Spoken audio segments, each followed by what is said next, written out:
আমার নাম ডালিয়া। বয়স কত এখন? বয়স আমার 88-তে জন্ম হয়েছে, খাটের উপরে বর্ষাকালে। ওকে, ঠিক আছে। ওকে, সো আপনি ওইভাবে আপনার হিসাব যাদের করার তারা করে নেবে। আচ্ছা, তো আমরা শুরু করি।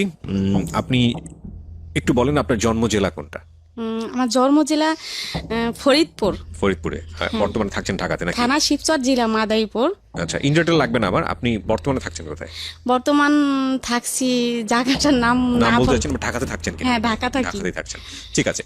তো শুরু করছি আমরা একেবারে ছোটবেলা থেকে, যেখান থেকে বলার আছে ব্যাকগ্রাউন্ড আমি একটু শুনতে চাই। আপনি ধারাবাহিকভাবে বলুন প্লিজ। আমার জীবনে 7 বছর থেকে আমার বেশিরভাগ অনেক কিছু মনে আছে। আচ্ছা, শুনি আমরা। এখানে একটু একটা কথা বলেন এই প্রিয় শ্রোতা, ওনার কোলে ওনার একটা বাচ্চা আছেন 2 বছর 3 মাস বয়স। ওর নাম কি? হাবিব। হাবিব। এবং ও বুঝতেই পারছেন যে ওনাকে রেখে আসা সম্ভব হয়নি, সুতরাং কিছুটা সাউন্ড ঢুকে যেতে পারে ওখানে বাচ্চাদের, যেটা হয় আপনারা হয়তো সাউন্ড শুনতেও পাচ্ছেন ও কিছুটা দুষ্টুমি করলে। সো আপনারা একটু মাইন্ডসেটটা রাখবেন এভাবে আর কি। ঠিক আছে, বলেন। হ্যাঁ, তো আমার 7 বছর থেকে আমার মনে আছে, আমার মা বয়স হওয়ার আগেই আমার মারে বিয়ে দিছে আমার আব্বার কাছে। আচ্ছা। তা বিয়ে দেওয়ার পরে বিয়ের পরে আর কি আমার মেয়েদের যেটা হয়, বড় হয় মেয়েরা, ওইটা হয়েছে আমার আম্মার। আচ্ছা। পরে হওয়ার পরে আমার দাদি বলুক। হ্যাঁ, আপনি কদুর ফুল অনেক আগেকার কথা, কদুর ফুল আর কি যেন একটা মুসাই করে কাগজে বাইন্দা আমার নানির কাছে পাঠাইছে। মানে আমার মা বড় হয়েছে এই কারণে। তো আমার মা বড় হয়েছে, তারপরে আমার বড় ভাই হয়েছে, তারপরে 5 বছর পর আমি হয়েছি। আচ্ছা। আমি হয়েছি পরে আমার ফুফুরা দাদিরা অনেক খুশি। আমি হওয়ার পরে আমার ভালোই খুব আদর করতো। মানে প্রথম সন্তানই আপনি ছিলেন? আমার ভাই বড়, তারপরে আমি। আচ্ছা, ওকে। হ্যাঁ, আমি হওয়ার পরে আমি মানে যখন 5-7 বছর, তখন থেকে আমি মানে খুব বিয়াদ্দপ ছিলাম। দুষ্টু ছিলেন। আমার মার কথা শুনি নেই, বাবার কথা শুনি নেই, কারোর কথাই শুনি নেই। আমার ইচ্ছা মতোই আমি চলছি সারা জীবন। তো চলার পর থেকে তারপর আমার আম্মা মানুষের বাড়ির কাজই করছে। তারপরে করার পর থেকে আমরা 3টা বোন হলাম।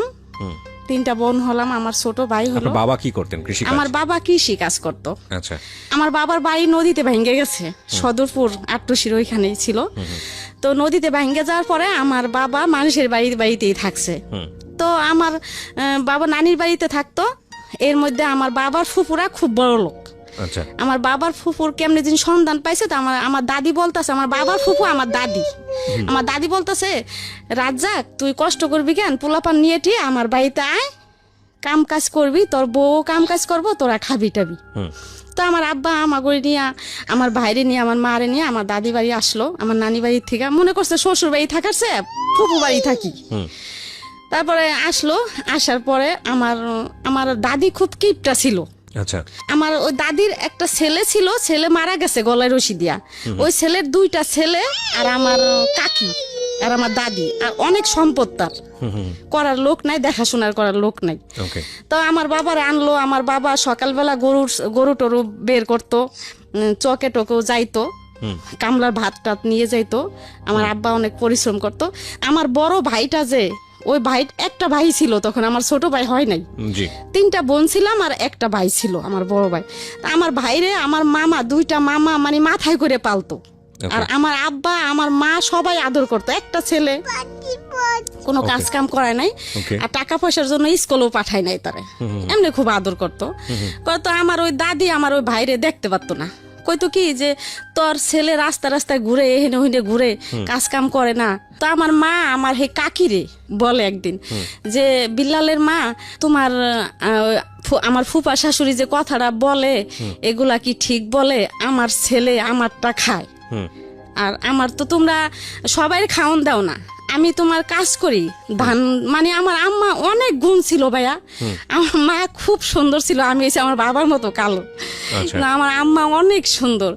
আমার দাদির ঘর টর লেপতো, ধান টান মাটি কাটা। আমার আম্মা সারাদিন কাজ করতো। মানে আমার আম্মা মাটির মানুষ। সবার মার প্রশংসায় সবাই করে, কিন্তু এর ভিতরে ভালো মন্দ আছে। তো আমার আম্মা এত কাজ করতো, কাজ করার পরে আমার আম্মার খাউনটাই দিত।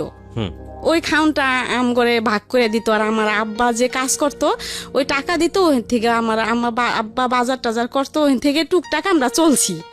চলার পরে আমার ওই ভাইটা স্কুলে পাঠাই নাই। তারপর আমার মা স্কুলে পাঠাইতো।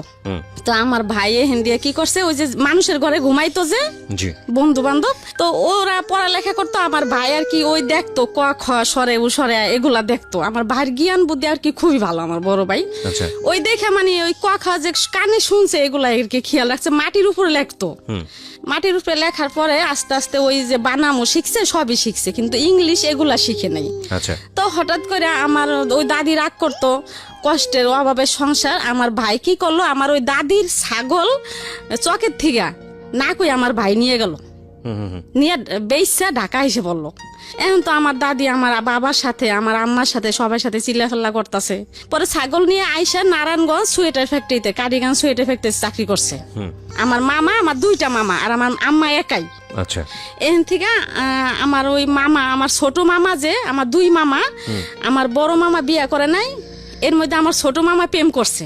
জি প্রেম করার পরে প্রেম করে বিয়ে করছে। এখন আমার বড় মামা তো এগুলা পছন্দ করে না। এখন আমার নানির কথা হলো, ছেলে বিয়ে করছে তো কিছু করার নেই। পরে আমার নানি কি করলো, আমার ওই মামানিরে জায়গা দিল। আমার বড় মামা, এই জন্য আমার নানির সাথে কথা বলে না। না বলার পরে মা ডাকে না, টাকা পয়সা দেয় না, খাওয়ায় না। আমার বড় মামা আলাদা হয়ে গেল। আমার ছোট মামা আমার নানিরে নিয়ে, আমার মামানি নিয়ে আলাদা থাকে। আচ্ছা তা আলাদা থাকে। একটা মেয়ে হয়েছে, হওয়ার পর 2 বছর পর আর একটা ছেলে হয়েছে। হওয়ার পরে সে দেশের থেকে ঢাকা কাজে আসতেছে। এর মধ্যে ট্রলার একবার 1 সপ্তাহ পর্যন্ত ঝড় তুফান ছিল। আচ্ছা এর ভিতরে ট্রলার ডুববে মারা গেল। আচ্ছা মারা যাওয়ার পরে এখন তো আমার নানি পাগল। তারপরে এমন দেখা, তারপরে আমার মারে ওই আমার দাদি গো বাড়ির থেকে আমার নানি নিয়ে আসলো। আমরা আবার চলে গেলাম আমার নানা বাড়ি। ওকে নানা বাড়ি চলে গেলাম। যাওয়ার পরে এখন ওই আমার মামা যে মারা গেছে, আমার নানি বিশ্বাস করে না। আমার নানি মানে পাগলের মতো হয়ে গেছে যে আমার ছেলে, আমার কামাল মরতে পারে না, আমার কামাল আছে, আচ্ছা আমার কামাল মরে নাই। তো এরকম করতেছে খুব করতেছে। ওই আমার বড় মামায় আর আমার নানিরে ডাকে না, মা বলে না। না বলনে দেশের মানুষ সবাই আলোচনা করে যে জামাল নামাজ পড়ে, রোজা করে, অথচ মারে ডাকে না, এগুলা তো তুমি ভালো করো না। কিন্তু কারোর কথা সে মাথায় নিত না। না নেওয়া একদিন বিচারে বসলো, মানুষেই আমার মামারে সাজা দিব, মা কেন ডাকে না, এত কষ্ট করে পালছে। উঠানের ভিতরে আমার মামারে মাথায় কয় মন যেন বুঝা দিয়ে আমার মামারে ঘুরাইবো উঠানের ভিতরে।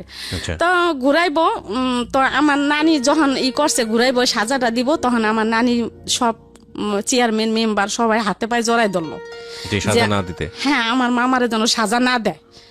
ঠিক আছে, আমার মা ডাকতে হইব না, আমার টাকা পয়সা দিতে হইব না, আমার ছেলেরা সাজা দিবেন না আপনারা। মানুষের কথা মতো আমার মামা, বড় মামা এখন আস্তে আস্তে ঠিক হইলো। তারপর গাছে তাবিজ রেখে আমার নানিরে বাসায় রাখলো, বাড়িতে রাখলো। তো আমরা ওই বাড়িতেই থাকলাম। বাড়িতে থাকার পরে এখন আমি তো একটু বড় হয়েছি, 10-11 বছর হয়েছে। এখন আমার ভাই ঢাকা থাকে। এখন আমার ভাই গেলেই আমার নানি সবাই বিচার দেয় আমার ভাইয়ের কাছে, যে তোর বোন এরকম ওইরকম মাইসের গাছে উঠে, অমুকের গাছে যায়, অমুকের কাছে যায়, অমুকের বাড়িতে যায়, অমুকের বাড়িতে চাকা ফিকে, ইটের চাকা ফিতে অমুকের ভাতের মধ্যে পড়ে। তো এই কথা বললো। আমার ভাই কি করলো, আমার ঢাকা নিয়ে আসলো। বা আমি মানুষের বাসায় খাই, বাসা থাকে, আমার বোনের নিয়ে আমি ঢাকা ভাড়া থাকুম। ঢাকা নিয়ে আসলো। তো আমি আসলাম। ঢাকা আসার পরে আমার বাসার সাথে চাকরি করতো একটা ছেলে, কামাল। তারপরে ও আমারে দেখা পছন্দ করলো। কত বছর বয়সে ঢাকায় আসলো? হ্যাঁ, কত বছর? তখন 11 বছর। 11 বছর বয়স। আপনি তো ওই সময় লেখাপড়াও হয় নাই আপনার? না। আচ্ছা, আমি 5-এ পড়ালেখা করছি কোন রকম। ওকে। তারপরে আমার ভাই কি করলো, আমার ওই কামাল, তখন মনে হয় তার বয়স 22, 23, 25 হবে, আর আমার বয়স তখন 11। তো এরকম করতে করতে 1 বছর গেল। পরে 1 বছরের মধ্যে আমার ভাই তার সাথে বিয়ে দিয়ে দিল। আচ্ছা। পরে আমি আমাদের বাড়িতে গেলাম। তারপরে আমগো ওইখান থেকে আমারে বরিশাল নিয়ে গেল। ওকে। আমার ছোট বোন, আমি, আর আমার মামা শ্বশুর, আমার চাচতো ভাসুর, আর ওই কামাল আমার হাজবেন্ড। বরিশাল গেলাম। বরিশাল যাইতে লঞ্চ পাইনি। ছোট বরিশাল থেকে আবার লঞ্চে যাইতে হয় ওদের বাড়িতে। আচ্ছা। পরে লঞ্চ পাই নেই। পরে ওইখানে থাকলাম রাত্রে। সকালবেলা লঞ্চ পামো। এখন পুলিশে ধরলো সবাইরে। আচ্ছা। সবাই পুলিশে ধরলো। আমি ছোট, আমার কোথার থেকে যেন নিয়ে গেছে তারা। এই জন্য হেগরে সবাই পুলিশে ধরলো, ওই কামালরে পুলিশে ধরলো। ধরার পরে অনেক হইলো, গ্যাঞ্জাম হইলো। হওয়ার পরে আমার ছোট বোনের কাছে নিয়ে আলাদা হেগরে জিজ্ঞেস করলো যে কি ব্যাপার, তুমি করে কই থেকে আনছে, কি আশা বিষয়। পরে আমার ছোট বোন কইলো না, আমার বোনেরে বিয়ে দিছে, আমরাই বিয়ে দিছি, এই জন্য তারা আনছে। তো কি করলো, তারা ছাইরা দিল, আমার দেশে নিয়ে গেল। দেশে নেওয়ার পরে আমি অনেক দিন থাকলাম দেশে। তারপরে আমার বড় ছেলে পেটে আসলো, 13 বছর তখন।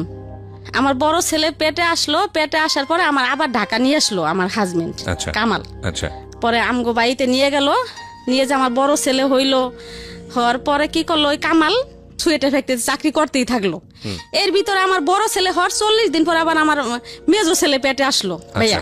আচ্ছা, তখন মানে আমার এরকম বুদ্ধি ছিল না, আর আমার ওই স্বামী বলে নাই এই বা এই, আমার কিছু বলে নাই, প্ল্যানিং বলতে যেটা বোঝায় আর কি। হ্যাঁ, আমি কিছু বলে নাই। আমি 40 দিন পর আবার আমার মেজো ছেলে পেটে আসলো। মেজো ছেলে পেটে আসলো, এখন তো আমার অবস্থা খারাপ। আপনার বয়স তখন কত? 14 বছর। 14 বছর বয়স, একটা বাচ্চা আছে অলরেডি? 14 বছর হয় নাই। আচ্ছা। পরে আমারে কি করলো, আবার বরিশাল নিয়ে গেল। নিয়ে গেল মধ্যে আমার মেজো ছেলে হইলো ঠইলো। এর মধ্যে আমার ভাসুরের আবার বিয়ে করাই নাই। আমার ভাসুরের বিয়ে করাইছে, বউ সুন্দরী, আবার টাকা পয়সাও আনছে। আর ও কামাল, আমার হাজবেন্ডের নাম কামাল। ওরে ও তো বিয়ে করছে, টাকা পয়সাও নেয় নাই, আবার বউ সুন্দর না। এই আবার ও মানে আলোচনা শুরু করলো বাড়ির ভিতরে, মানে আপনাকে নিয়ে আলোচনা হচ্ছে? হ্যাঁ, আমার শ্বশুর শাশুড়ি সবাই এই আলোচনা করলো। এর মধ্যে আর কি এখন মানে সংসারে অশান্তি ফিরা। আমার এই যে আমার বাচ্চারে ভাত বাইরে খাইতে দেয় না, আমার খুব মানে কষ্ট। আমি ছোট মানুষ, আমার মানে চারিদিক দিয়ে মানে এখন আমার খুবই অত্যাচার। আমি কাপড় তুপুর নদীতে ধুইতে আইতাম, ওই ছুতা দিয়ে আমি ঢাকা এসে পড়তাম। আচ্ছা। একা একা লঞ্চে আইসে পড়তাম। আবার আমার ভাই দিয়ে আসতো, আবার আমি আইসে পড়তাম। আচ্ছা। ওই যে আমার কেউ ভালোবাসে না বাড়ির, আবার আইসে পড়তাম। তারপরে আমার ভাই কি করলো, আমাকে বাড়িতে নিয়ে গেল। নিয়ে যাওয়ার পরে এখন ওর বাবা আবার পলাইয়া যে বাসা ছিল পলাইয়া চিটাগাং চলে গেছে। আচ্ছা। আমার রাইখা চিটাগাং আমার ভাসুর থাকে, ওইখানে চলে গেছে। ওই ভাসুরের কাছে গেল। এখন আমার উপায় কি, আমার মা বাপ আমার ভাই, এখন আমার কেউ আমার এই করতেছে না। আমার মা বলতেছে সজীব সাগরে ও দাদা দাদির কাছে রেখে আসতে, মানে আপনার 2 ছেলেকে? হ্যাঁ। আচ্ছা। এখন আমি বলতাছি না, আমার সজীব সাগরে আমি রাইখে আসুম না, আমি মরলে আমার সজীব সাগরে নিয়েই মরমু। পরে আমার মা বাবা আমার রাখবো না রাখনে আমি আসলাম ঢাকা আসা দেখলাম কি আমার ঘরে তালা মারা দেখে এখন আমি কই যাই, আমার ভাই নতুন বিয়ে করছে বাসায়, ওই বাসায় গেছি সজীব সাগরে নিয়া। পরে ওই বাসায় গেছি মতো, আমার ভাবি নতুন বিয়ে করছে আমার ভাই, তখন 1 বছর হয়েছে। আমার ভাই কি করলো, ওই ব্যাগ টক শুদ্ধ আমার রাস্তায় নামাই দিল যে আমি কিছু জানি না, বিয়ে কিন্তু তারাই দিছে। কয় আমি কিছু জানি না, এখন আমি কি করি। পরে ওই কামাল যে সুয়েটার ফ্যাক্টরিতে চাকরি করতো, তার বন্ধু বান্ধব মেসে থাকতো, ওই মেসে আমি মনির ভাই ওদের বাড়িতে বাসায় গেলাম। আচ্ছা। যাই বললাম যে ভাই এরকম আপনার কামাল ভাই তো গেছে গা, এখন দেখেন অগো দুজনটা আমি কই যাবো, ভাই তো এরকম আমার বাসা থেকে বের করে দিছে, আমি কি করবো এখন। পরে ওরা আমার সন্ধ্যায় গেছে ওই দিন, আর কি করলো, আমার করলো আসেন ভাবি আমার বাসায় আসেন। পরে আমার নিয়ে গেল, তারা 4-5 জন মেসে থাকে, তারা 1 রুমে ঘুমাইলো, 2 রুমের মানুষ 1 রুমে ঘুমাইলো, আর আমার 1 রুমে ঘুমাইতে দিল। আচ্ছা। তারপরের দিন আমার লঞ্চে উঠাই দিল, আমি আবার বরিশাল গেলাম, স্বামী নাই, আর এমনি তো তারা এরকম করে। বললো আমার আর কেউ জায়গা দিল না দেও না, আমি বরিশাল থেকে আবার ঢাকা আসলাম। এই সজীব সাগরে নিয়া ছোট 2 জন, কেউ সুন্দর মতো হাঁটতে পারে না তখন। আইসা হরতাল, তখন আমি কি করলাম, রকেট আছে, লঞ্চও চলে না, রকেটে খুলনা গেলাম। আচ্ছা। ওই নদী দিয়ে রকেট চলে। খুলনা কেন গেলেন? খুলনা গেলাম হরতাল, তখন যশোর আমার নানির বোনের বাড়ি আছে, তারা খুব বড় লোক, ওইখানে যাবো আর কি। আচ্ছা। ওইখানে যাই সজীব সাগরে নিয়ে কাজ করবো, 2টা বাচ্চাকে নিয়ে। হ্যাঁ। স্বামী তখন কোথায় সেটা জানেন না? না, আমার তো কেউ জায়গা দিতেছে না। কামাল তখন কোথায় আপনি জানেন না? জানি না। ওকে। তো খুলনা গেলাম, রাত হয়ে গেল। তারপরে ওইখানে বাইদ্যে বেটিরা আছে, টঙে থাকে, ওই বেটির সাথে কথা বললাম মতো, ওই বেটিরা কয় কি বোন তুমি থাক। আসলে আমি যেদিকে গেছি আর সজীব সাগরে নিয়ে সবাই আমার আশ্রয় দিত। পরে সকালবেলা ট্রেনে উঠাই দিল, আমি যশোর গেলাম, যশোর থেকে সজীব সাগরে নিয়ে কাজ কাম করলাম, খাইলাম। খাওয়ার পরে আমার আর কি যেথায় যাইতাম আমার মন বসতো না, যে আমি কি করলো, আমারে ভালো লাগতো না আমার কোথা। পরে ওইখানে থাকলাম, আবার আইসা পড়লাম, আবার বরিশাল গেলাম। বরিশাল গেলাম মতো, পরে আমার দেওরে কি করলো, আমার মাইরা পরে আমার লঞ্চে উঠাই দিল। আমার লঞ্চে উঠাই দিল, আমি কি করলাম, লঞ্চের থেকে আবার আমার চাচি শাশুড়িরা আছে, চাচতো দেওররা আছে, তারা আর কি আমার বুদ্ধি দিত যে ডালিয়া এরকম এরকম ভাবে চলবি, তুই যাবি না, কে যাবি, তুই বুঝা খাবি, তোর তো কোনো দোষ না, তুই ছোট মানুষ, তোর এরকম করবো কে, তোর তো হেরা দেখেই আনছে। পরে আমি এক ঘাটে থেকে উঠাই দিছি, আমি আর এক ঘাটে নামে পড়ছি। আচ্ছা, নামে পড়ছি, নামে বাইরে চেয়ারম্যান আছে মহিলা, ওদের বাড়িতে গেছি মতো ওই মহিলা আমারে নিয়ে গেছে ইসে বরিশাল কোর্টে। আচ্ছা, আমারে দিয়ে মামলা করাইব। এখন কেমনে কেমনে দিন হেরা জানছে যে ডালিয়া তো লঞ্চে ঢাকা যায় নাই, নাইমে গেছে। ওকে, এখন যাই না তো হেরা পাগল হয়ে গেছে। তারপরে তখন ওই কামালে পাগলা করতো, ওই যে ট্রাকে হেল্পারি করতো। আচ্ছা, ও চিটাগাং থেকে আবার পাগলা তার বোনের বাড়ি, আমার ননাসের বাড়ি আছে, বাসা আছে, আচ্ছা, ওইখানে আসছে। তাই ওর আব্বুরে লোকে দিয়া ফোন দিল যে এরকম এরকম এখন বুড়াকালে কি আমরা জেল খাটমু তোর লিগা, তোর বউ এরকম এরকম কোর্টে গেছে, মামলা করবো, এখন তোর বউ তুই বিয়া করছো, যেমনে হোক তোর বউ নিয়ে যা। পরে কামাল কি করলো, দেশে গেল, দেশে যাই আমারে নিয়ে আসলো। আচ্ছা, পাগলা নিয়ে আসলো। আমার নন্দেরা উপরে ঘর ভাড়া থাকে, আমার নিচে মাটি ভিজা ময়লা, ওর ভিতরে একটা ছনের একটা ঘরে আমার ভাড়া দিল। আচ্ছা, ভাড়া দিল, মাটিতে ঘুমাই সজীব সাগরে নিয়া। ও চিটাগাং এখানে ওখানে যায়, হেল্পারি করে, 4-5 দিন পর পর আসে। তাই আমারে বাজারের টাকা দিয়ে যেত না, কোনো রকম আর কি দিয়ে যেত। তা ও একদিন টাকা না দিয়ে জায়গা, পরে আমি সজীব রে কই কি তোর আব্বুর লগে যা, যাই টাকা নিয়ে বাজার আনতে ক, দিয়ে যাইতে ক। আচ্ছা, এ কইলাম দেখা আমারে ঘরের ভিতরে নিয়ে ভাইয়া আমারে অনেক মারলো। তখন আমার সাহায্য ছেলেটা পেটে আমার অনেক মারলো, মাইরে আমি আমি আমি বেহুশ হয়ে গেলাম। ওই পর্যন্তই আমি জানি। তারপরে যখন আমি হুশ হইলাম, তখন পাশের ঘরে ছনির মা ছিল। ছনির মারে বললাম কি যে ভাবি আমি নিচে শোয়াকে, কি তোরে যে মাইরে টেরে গেল তুই জানোস না। পরে এই ওইলাম সজাগ হইলাম। হওয়ার পরে আবার সন্ধ্যার সময় দেখি কি হে কামালে আমার জন্য ওষুধ পাঠাইছে। ওই সজল ছেলে আমার, সজীব সাগরের পর সজল পেটে আসছে, ওই সজল রে নষ্ট করার জন্য ওষুধ পাঠাইছে, 2টা সিরাপ পাঠাইছে। দুলাল বলেওনি এটা আপনাকে, এটা আপনাকে জানায়ওনি না। দুলাল একটা নাম, একটা লোকের নাম দুলাল, ওই দুলালের কাছে। আচ্ছা, পরে পাঠাইছে। এখন আমি অনেক খুশি হয়েছি ভাইয়া ওষুধ 2টা দেখা। আমি মনে করছি আমার মারছে, এই জন্য বুঝে আমার ওষুধ 2টা কিনে দিছে। খুশি হয়েছি। এখন একজনের কাছে নিয়ে গেছি, কয় কি ভাবি এগুলা তো ওই যে বাচ্চা নষ্ট করার ওষুধ। পরে তারপর আমি খাইছি ভাইয়া, কি লিগা খাইছি যে আমার বাচ্চা তো দরকার নাই। আচ্ছা, এত কষ্ট আমি কেন বাচ্চা নিব, আর আমি কেমন যেন ছিলাম ভাই, আমি বুঝি নাই এগুলা। আচ্ছা, ঠিক আছে, তো খেলেন। আমার ওই সজলটা আমি ওষুধ খাইছি, তারপরও আমার সজলটা নষ্ট হয় নাই। না হওয়ার পরে এমনি আস্তে আস্তে আস্তে আস্তে আমার সজলটা কি করলো হইলো। তখন ওর আব্বু আর কি আস্তে আস্তে একটু ভালো হইতাছে। এখন আর কি ওই ট্রাকে যায় না, ডিউটিতে যায় না, এখন আর কি রিক্সা নিছে। পাগলার থেকে যাত্রাবাড়ি আসতো রিক্সা চালাইতে। তা ওই দুলাল ভাই ওরা সবাই রিক্সা চালাইতে আসছে। পরে একদিন ওই রিক্সা কি করছে, এক লোকের রিক্সায় উঠছে চোর। লোকটা বলতাছে কি ভাই আপনি যে আমার একটা তার কিনে এনে দিবেন, রশি। আচ্ছা, ঠিক আছে, তো সামহাও রিক্সাটা কি চুরি করছে? হ্যাঁ হ্যাঁ। আচ্ছা, তা রিক্সা যে লোকের রিক্সা চালাইতো ওই লোকের প্রতিদিন আর কি এত টাকা করে দিতে হইব, এই আর কি করছে। তা এখন রিক্সা ছাড়ে তো সে যাইতে পারে না অন্য কাজে, এখন রিক্সায় চালাইতে হইব। কি করলো, আমার পাগলার থেকে ওই আবার যাত্রাবাড়ি আমার বাসায় নিয়ে আসলো, মিরাজিবাগ, ওইখানে বাসা নিল। তা বাসা নিল, এরকম করতে করতে করতে করতে আমার আবার বাচ্চা পেটে রইলো। আচ্ছা, বাচ্চা পেটে রইলো, জমজ 2 বাচ্চা। আচ্ছা, ছেলে পেটে আসলো। যখন পেটে থাকলো তখন থেকে আমার হাত পাও খুব জ্বালা পোড়া করতো। 2টা বাচ্চা পেটে, এখন অনেক কষ্ট হয়েছে আমার। ওই বাচ্চা 2টা সিজারে হইলো, 2টা বাচ্চা হয়েছে 2.5 কেজি। জি, এই বাচ্চা 2টা আমি অনেক কষ্ট করে বাইয়ে পালছি। পালার পরে ওই বাচ্চা 2টা বড় হইলো।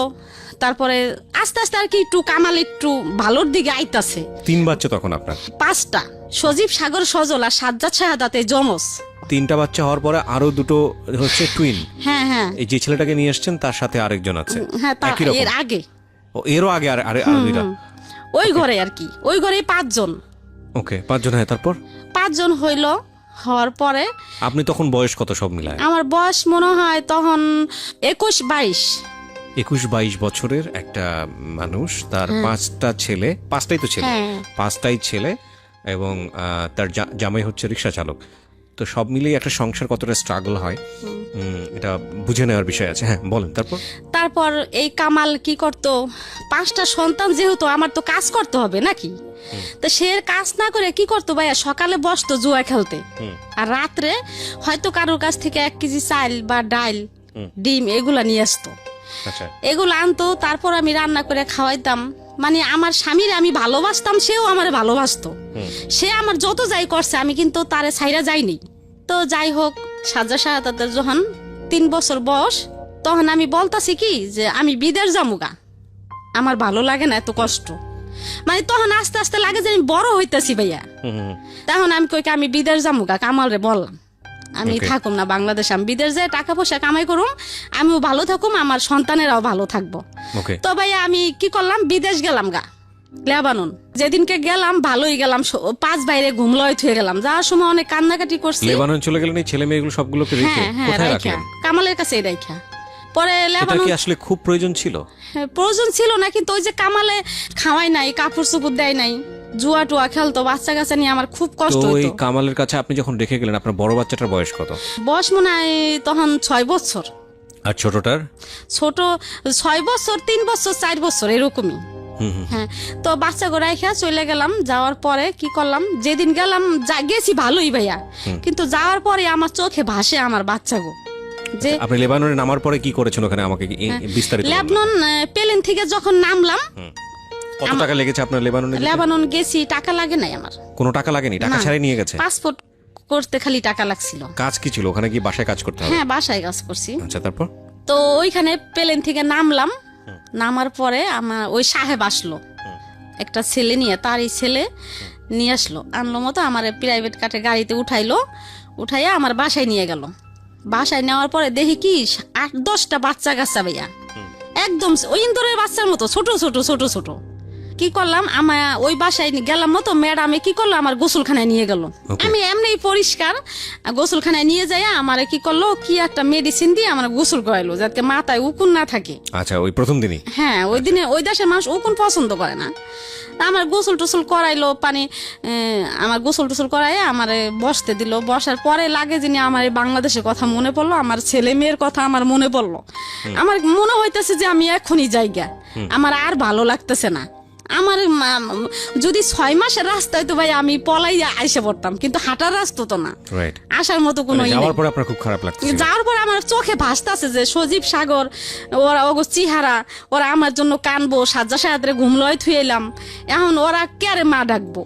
এখানে একটা বিষয় একটু ইন্টারাপ্ট করছি প্রিয় শ্রোতা, যারা শুনছেন সিক্রেটস তাদের সবাইকে বলছি, আমরা সবসময় বলে থাকি জীবন গল্প এবং সিক্রেটস অনুষ্ঠানটি সব শ্রেণীর মানুষের জন্য।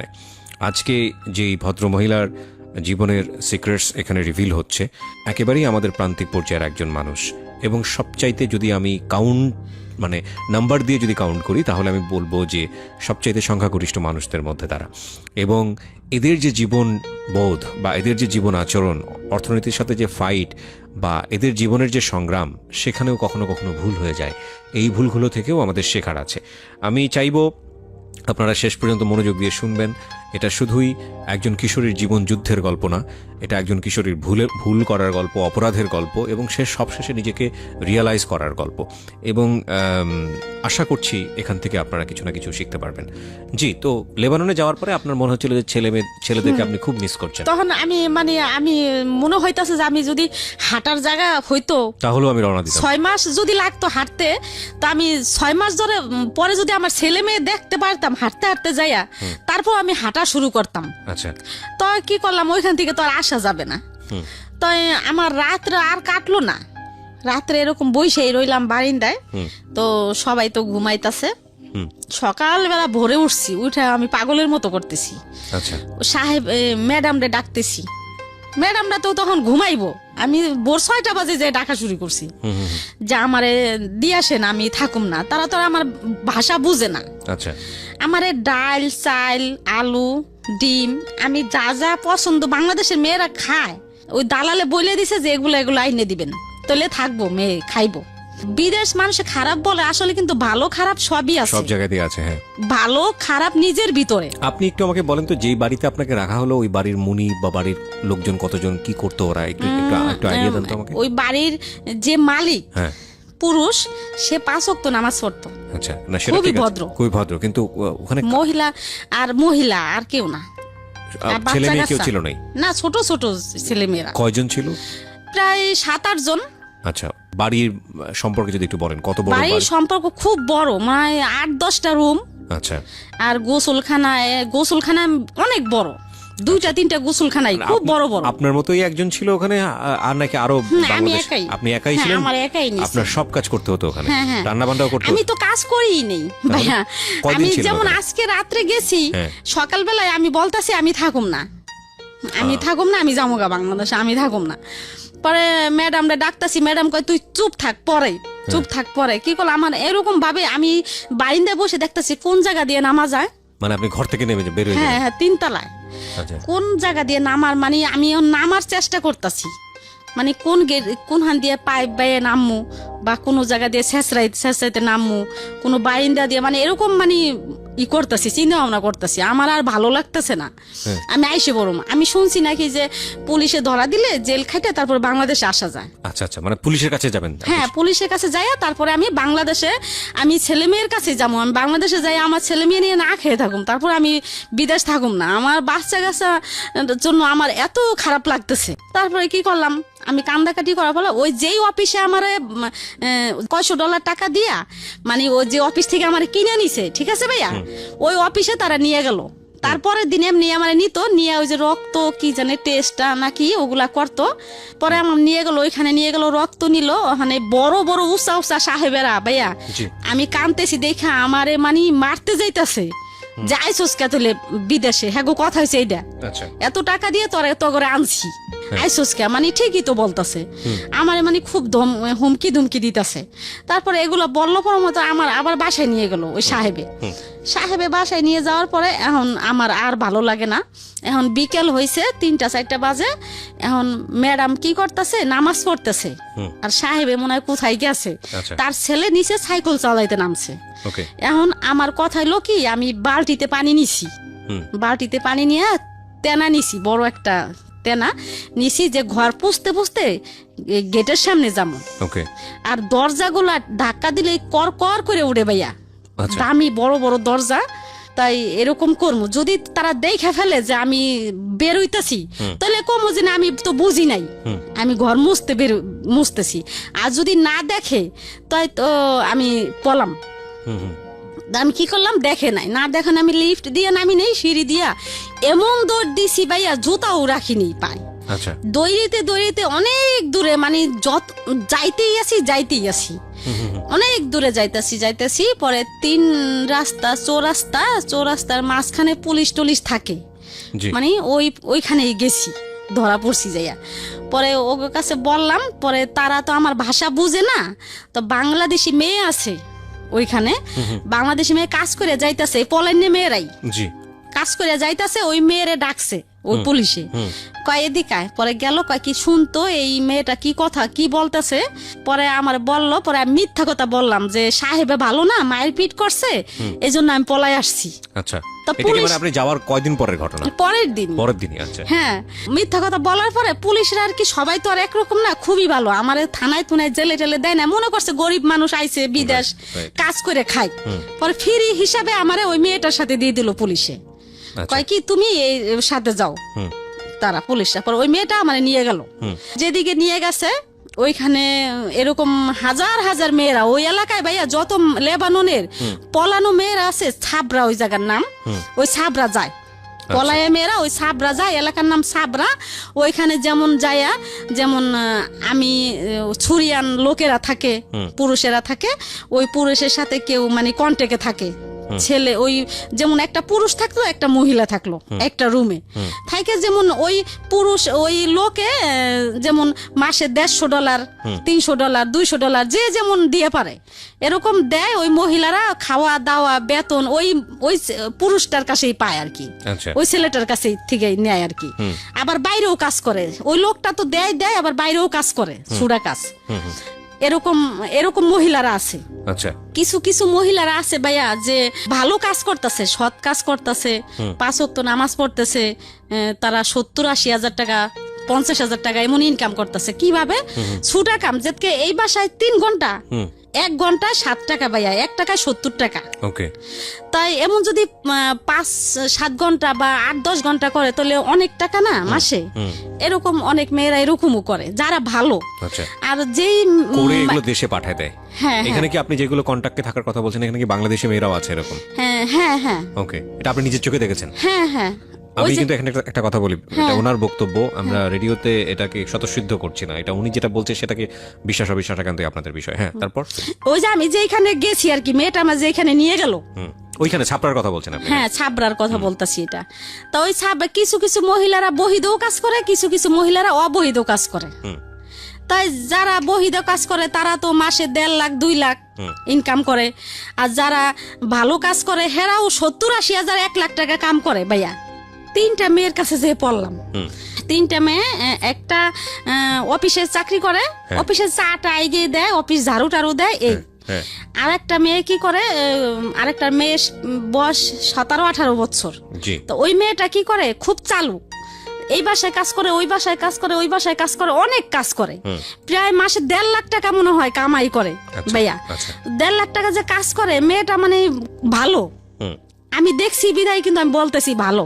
আর যারা না দেখছে তারা বলে যে হয়তো এই মেয়েটা খারাপ কিছু করে আনছে। ঠিক আছে, সমস্যা নেই। হ্যাঁ, তো আপনি 3টা মেয়ের কাছে পড়লেন মানে কি আপনার তো টার্গেট ছিল বাংলাদেশে চলে আসা, কিন্তু আপনি ওদের কাছে পড়লেন মানে? ওদের কাছে গেলাম, ওই যে ওই মেয়েটারে দিয়ে আমার পাঠাইলো পুলিশেরা। আচ্ছা আচ্ছা, এখন তো আর বাংলাদেশে আসার কোনো নাই, পুলিশেও ধরতাছে না, এখন কি করা আছে? ওদের কাছে থাকতে হবে আপনাকে? ওদের কাছে থাকলাম। ওরা থাকতো কি একটা জায়গায় থাকতো? হ্যাঁ, একটা রুমে থাকতো, এক রুমেই থেকে বিভিন্ন রকমের কাজকর্ম করতো। হ্যাঁ, বিভিন্ন রকমের কাজ করতো। তো আপনার সেদিক থেকে তো ওই বাড়িটাই ভালো ছিল, ওই বাড়িতে থাকলেই তো ভালো ছিল। কিন্তু ওখান থেকে তো আপনি কিন্তু ওটা আটকাতো সবকিছু আটকা আমার ভালো লাগে না। ওই যে আমি তো বাংলাদেশে আসার জন্য পলাইছি, আসতে তো পারলাম না। রাইট, আমি এখানে একটু ইন্টারাপ্ট করছি, মাফ করবেন। এটা শুধু ওনার কথা না, এটা লেবাননের চিত্র না, বাংলাদেশের অনেক বাড়ির চিত্র এটা। এটা আসলে এই জায়গাটা নিয়ে আমাদের ভাবার সময় হয়েছে, কারণ আমি নিজেও ভাবি, ধরেন একজন অপরিচিত মানুষ যখন আপনার বাসায় মানে হোমমেড হিসেবে কাজ করছে, তখন ওই মানুষটাকে আপনি বাসার মধ্যে রেখে দরজা জানলা বন্ধ করে রেস্টুরেন্টে যাচ্ছেন খাওয়ার জন্য। আমি সিচুয়েশনটাকে রেস্টুরেন্ট দিয়ে এক্সাম্পল দিলাম, বিষয়টা হয়তো খুব অমানবিক এটা ফিল করার জন্য, বাট অনেক সময় হয়তো খুব জরুরি একটা কাজেও আপনি যাচ্ছেন। এই জরুরি একটা কাজে যাওয়ার সময় আপনি বাসায় যে লোকটাকে রাখছেন সেই লোকটাকে আপনি তালা বন্ধ করে যাচ্ছেন। এখন কথা হচ্ছে যে সলিউশনটা কি? কারণ আপনি একটা খুব জরুরি মিটিংয়ে যাচ্ছেন, আপনার অফিসে প্রয়োজন, আপনার বাসায় হোমমেড ছাড়া কেউ নাই, তাহলে আপনি কি তাকে অফিসে গাড়িতে করে নিয়ে মিটিংয়ে নিয়ে যাবেন? এটা তো সম্ভবই না। তো সম্ভব যদি না হয় তাহলে বাসাতে রেখে আসতে হবে। এখন বাসাতে রেখে আসলে আপনি তালা বন্ধ না করলে তো উপায় নেই, কারণ আপনার বাসায় যে জিনিসপত্রগুলো আছে সেগুলো চুরি হয়ে যেতে পারে। তাহলে দেখুন, বোথ সাইড থেকে বিষয়টা একটা বড় রকমের সমস্যা, এবং এই সমস্যা আমরা আমাদের এই যে ডিজিটাল প্রযুক্তির যুগে বিভিন্ন রকমের বিভিন্ন কিছু বের করে সমাধান করে দিচ্ছি, কিন্তু আমাদের এই খুব অমানবিক জায়গার সমস্যাগুলো নিয়ে আমাদের একটু ভাবা উচিত। যে ঘন্টার পর ঘন্টা যে মানুষটা বাসায় কাজ করছে, ওই মানুষটা তালাবদ্ধ অবস্থায় বাসার মধ্যে থাকছে, আল্লাহ না করুক কোনো একটা দুর্ঘটনা যদি ঘটে, নির্ঘাত মারা পড়বে। তো এটা তো আমি যতদূর জানি যে এটা আইনত একটা অপরাধ, এটা এইভাবে রাখা যাবে না। কিন্তু এটা একটা সলিউশনটা কি? সলিউশনটা তো আমাদের আসা উচিত, একটা কমফোর্টেবল একটা সলিউশন, এবং এই সলিউশনের জায়গা নিয়ে আমাদের মনে হয় কাজ করা উচিত। যারা আজকের এই অনুষ্ঠানটা শুনছেন, এটা বোথ সাইড প্রবলেম। এটা যিনি মনিব তার জায়গা থেকেও প্রবলেম, যিনি ভৃত্য তার জায়গা থেকেও প্রবলেম। যদিও মনিব ভৃত্য সম্পর্ক জায়গাটা এভাবে এক্সপ্লেনেবল না, কিন্তু এই প্রবলেমটা বোথ সাইড থেকে লাভবান হয় সেই জায়গাটায় আসা উচিত। কারণ অনেক সময় দেখেছি যে অনেকেই আছেন যেটা চান না যে ওনার বাসায় এরকমভাবে তাকে তালাবদ্ধ করে রেখে বাইরে যেতে হচ্ছে, ঘন্টার পরে ঘন্টা বাইরে স্টে করতে হচ্ছে, এটা অনেক মালিকই চান না। কিন্তু নিরুপায় হয়ে করেন। এই নিরুপায় হন কারণ কোনো অল্টারনেটিভ সলিউশন নাই। আমাদের এই অল্টারনেটিভ সলিউশনের জায়গাটা একটু ভাবা উচিত, এবং আমি মনে করি যে কেউ যদি এই জায়গাটায় কোনো একটা কন্ট্রিবিউশন রাখতে পারেন, একটা বেটার সলিউশন আসতে পারেন, তিনি অসাধারণ একটি কাজ করবেন, অসাধারণ একটা কাজ করবেন। আমি আমার জায়গা থেকে তাকে অগ্রিম সাধুবাদ জানিয়ে রাখছি, এবং আমার জানা নাই যে আসলেও কোনো সলিউশন আছে কিনা। আপনাদের যদি কিছু জানা থাকে আপনারা এসে আমাদের ফেসবুকে লিখতে পারেন। আমার ফেসবুকের ঠিকানা www.facebook.com/kibriya.rj। আমি আবারও বলছি www.facebook.com/KEBRIA.RJ। পেজটি RJ কিবরিয়া নামে আছে, ওখানে লাইক দেওয়ার পরে আপনি আমাকে ইনবক্স করতে পারেন। If it is proper solution then আমি নিজে আপনার সঙ্গে কাজ করব। ওকে, ঠিক আছে। তো 3টা মহিলার সঙ্গে আপনি থাকেন। তো 3টা মহিলার সাথে আমি থাকলাম। তো এরকম ওই মেয়েটা এরকম ভালো টাকা ইনকাম করে, তারা 6টা বোন মেয়েটারা বাংলাদেশে মানিকগঞ্জ। আচ্ছা, ওই যে চালু ম্যাডামেরা তার ভাষা বুঝতে পারে, আচ্ছা। এই জন্য তার মার্কেট অনেক, মানে ম্যাডামে গো যেখানে যায় ওইখানে এসে চলে। ভাষার কারণে আলটিমেটলি খুবই মানে ভালো, মেয়েটা খারাপ কিছু না। তো এরকম করতে করতে অনেক মেয়েরা বড় লোকই হয়েছে। তারপরে ওইখানে ওই মেয়েটাই আমার একটা গার্মেন্টসে একটা কাজ ঠিক করে দিছে। গার্মেন্টসের কাজ কি, যেমন বালিশের কাবার, সুপার কাবার, একটা গার্মেন্টসের মতো। ওইখানে আমি যাইতাম আসতাম, প্রতিদিন 15 টাকা পাইতাম। তা 15 টাকা করে দিলে ওই 15 টাকা থেকে আমি 5-7 টাকা প্রায় কথাই বলেই শেষ করতাম। আচ্ছা, কথা বলতাম, সজীব সাগর ওরা কেমন আছে, ওই কামালের কাছে ফোন দিতাম। ওই যতক্ষণ আমি কাজে থাকতাম এতক্ষণই ওই কাজে থেকে আইসেই ওই ফ্যাক্সে ঢুকতাম। আচ্ছা। ফ্যাক্সে যে কানতাম, এত কানতাম ভাইয়া, ওই লোকের আমার বলতো উপরে যাইতে লিগা, ছাদের উপরে যে কথা বলতে কইতো, মানে ওই বাড়িতে কথা ফোন করে কানতেন? হ্যাঁ, ওই যে কথা বলতেন, কথা বললে কানতাম। ওই কামালের কাছে বাচ্চা জন্য কানতাম, বোনের কাছে ফোন দিতাম। বাচ্চারা ছিল ওই সময় কার কাছে? ওই কামালের কাছেই ছিল। তো কিভাবে বাচ্চাদের কাছে ছেলে মানুষ রান্না বান্না করে থুয়া সে কোথাও যাইতো টাইতো। আর ওরা কি সারাদিন বাড়ির হ্যাঁ, মধ্যে? ওরাই খাওয়া দাওয়া করতো। ও মাই গড। তো ঢাকাতে থাকতো তখন ওরা? ঢাকাতে থাকতো নাকি? হ্যাঁ, ঢাকাতেই। চিন্তা করে দেখেন অবস্থা। তো তারপর কি করতাম, এরকম ফোন করতাম, অনেক ফোন করতাম, করতে করতে করতে করতে তো একদিন কামালে ফোন দিছি, তখন আমার বিদেশ যাওয়ার 1 মাস বয়স। যে বলতেছি কি, আপনি কই? কয় আমি ফরিদপুর যাইতেছি। আমি কই কে? কয় কি আমার বলে পেটে ব্যথা, আমার মা সুস্থ রেখে গেছিলাম আমি, আর আমার মা রাজি ছিল না আমি বিদেশ গেছি। আমার নানি, আমার মা রাজি ছিল না। আর আমি বিদেশ যাওয়ার পরে আমার মায়ের সাথে রাগ খুব, আমার মায়ের সাথে ফোনে কথা বলিনি। কামালে বলতাছি কি আমার বলে পেটে ব্যথা, আমি দেশে যাইতেছি। আচ্ছা, আমার আম্মা মারা গেছে। লেবাননে কতদিন হচ্ছে আপনার ওই সময়টাতে? তখন 1 মাস। চিন্তা করে দেখুন, 5টা ছেলে মেয়ে রেখে গেছে সে, এবং ওই সময়টাতে তার মা মারা গেল, বাবাও তো নাই। সবকিছু মিলে একটা অদ্ভুত রকমের কষ্টদায়ক জীবন। ওকে, বলেন তারপর। তো ওই আবার গেল নানি মারা, এরপরে আমি ওই কাজ করতেছি তো মানে ওই সাবরা এরকম একটা এলাকা, পলানো মেয়েরা হাজার হাজার হয়ে গেছে, অশৃঙ্খলা, মানে এগুলাতে, মানে ওই এলাকায় মানে অনেক মেয়েরা এরকম। তাই এরকম ওই দেশের সরকার আছে না, ওই দেশের সরকার বাংলাদেশের সরকারের সাথে পরামর্শ কইরা মানে একটা বের করছে, যেন ওই দেশের থেকে এই দেশের সরকারে কিভাবে ওই দেশের ওই মেয়েগুলা আনা যায়। পাসপোর্ট তো নাই। আচ্ছা, পাসপোর্ট ছাড়া তো মারা গেলেও বাংলাদেশে আসা যায় না। আমার সামনে ভাইয়া এক মহিলা মারা গেছে, বাংলাদেশে পাঠাইতে পারে না ওরা, করে পরে কেমনি ফিটটা পরে ওইখানে আলবাহার একটা সাগর আছে, ওইখানে ফালাই দেয়। চিন্তা করেন অবস্থা। বলেন তারপরে কি করলো, পরামর্শ করলো 2 দেশের সরকার মিলা, মানে অনেক মেয়েরা হয়ে গেছে। ওই মেয়েরা করতেছে, পরে যে মেয়েরা আসার, অনেক মেয়েরা 5 বছর হয়ে গেছে, 10 বছর হয়ে গেছে অন্য ছেলের সাথে মানে সঙ্গী নিয়ে থাকতেছে।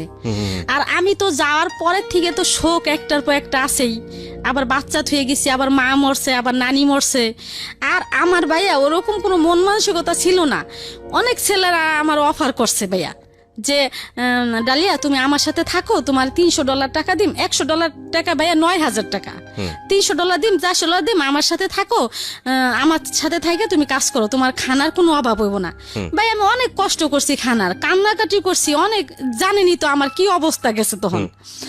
এইভাবে কাটাইছি। পরে 3 মাস শেষ, 3 মাসের শেষে পরে ওইখানে $400 টাকা দিয়ে এক জায়গায় নাম দিছি বাংলাদেশে আসার জন্য, ছবি নাম দিছি, দিয়া পরে কি করলাম, ওই বাংলাদেশে আসার করলাম।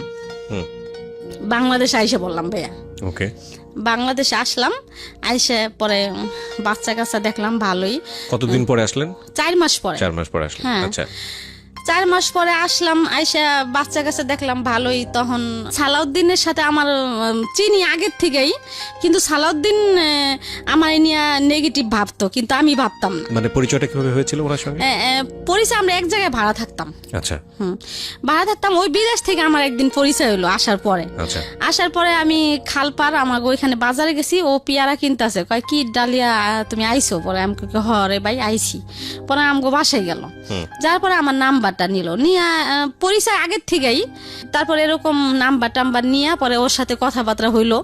কামাল ওই সময় এরকমই, মানে ওই যে আমি বিদেশ আইছি, কাম কাজও করে না। ওই কামাল কাজে গেছে নাকি, সকালবেলা আমি বের হইতাম, কই গেল খুঁজতে যাইতাম যে দেখি কাজে গেছিনি, যাই দেখতাম জুয়া খেলে। এরকম অনেক, মানে কামালে পাগলামি করতেছে ভাইয়া, থামে না। না থামনে পরে একবার করলাম, 3,000 টাকা নিয়ে কাজে গেছে, রিক্সা তখন ভ্যান চালায়। 3,000 টাকা নিয়ে কাজে গেছে, এখন রাত্রে আইসে কয় ডালিয়া আমার কাছ থেকে না 3,000 টাকা আলু বাজার সদরঘাট ওইখান থেকে নিয়ে গেছে ছিনতাইকাররা। তা আমি মনে মনে পরে চিন্তা করলাম যে 3,000 টাকা নিছে, ভ্যান নেয় নাই, টাকা নিলে তো ভ্যানও নিয়ে যাইব, তা নেয় নাই তো সে মনে হয় জুয়াই খেলছে।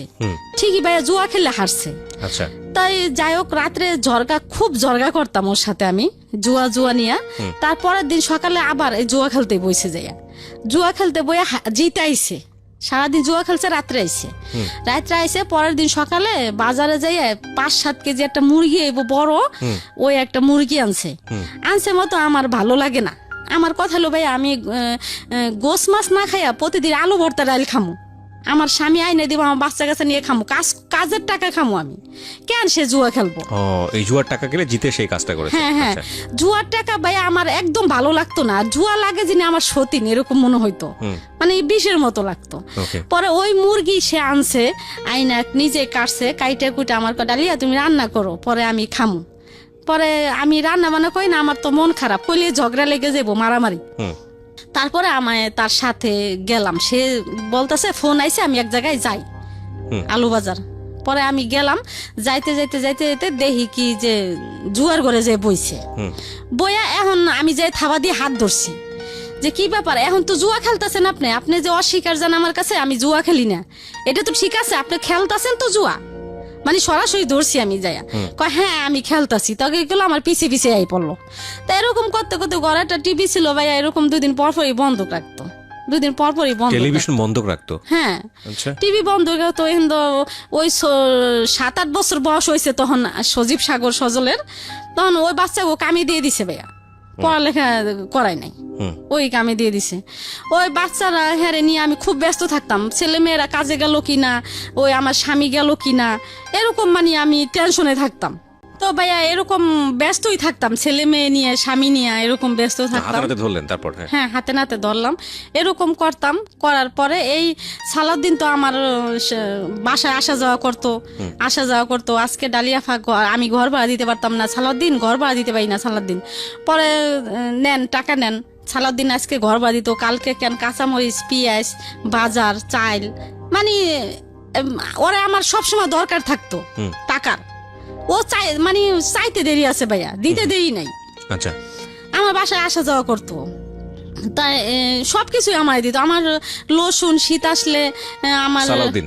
হ্যাঁ, সালাউদ্দিন। তো এগুলো দিত আপনার হাজবেন্ড তো সন্দেহ করার কথা, এবং আপনার জায়গাতে সন্দেহ করার কথা, ও সন্দেহ করতো না, মানে ওই সালাউদ্দিন আমারে বোন ডাকছে, আর অনেক আগের থেকে প্রায় 5-7 বছর আগের থেকে আসা যাওয়া করে। বিবাহিত ছিল নাকি অবিবাহিত ছিল? তো এরকম আমার দিদি তো ওই কামালে আবার ওরা সন্দেহ করতো না।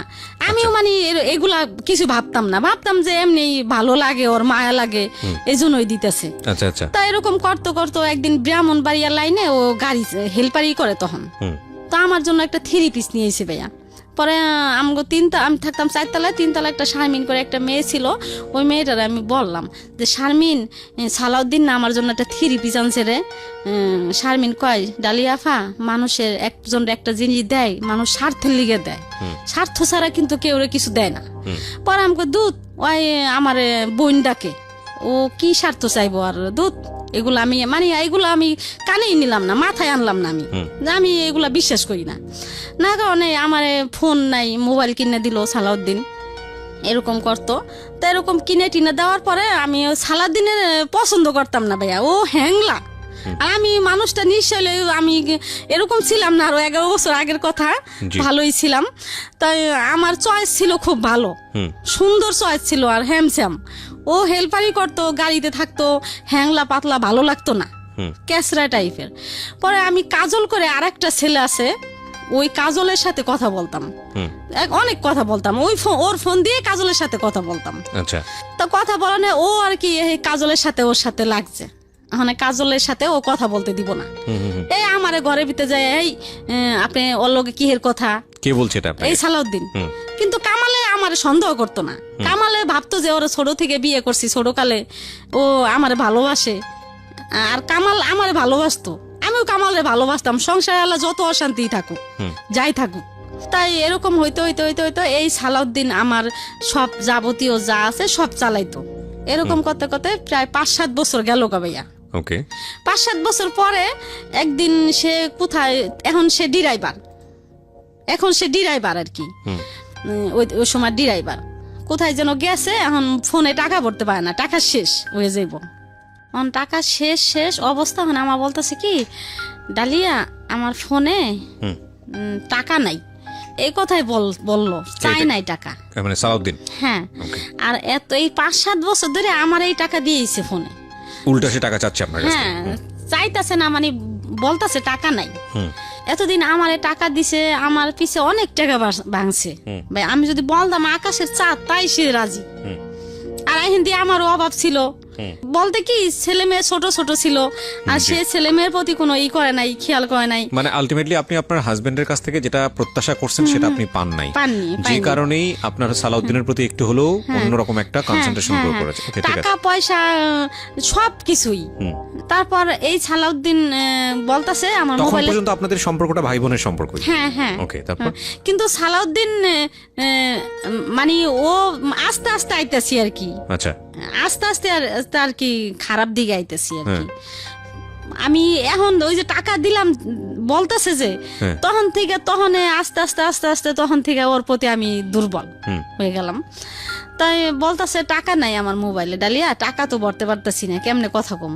তা আমি আবারও ডাক্তার দোকানে গেলাম, ডাক্তার দোকানে যাই পরে 50টা টাকা দিলাম। এই প্রথম টাকা পেয়ে শীতের দিন ও নাচানাচি শুরু করছে গাড়িতে, যে এত বছর পরে আমি আজকে আমার ভালোবাসা সার্থক হইলো।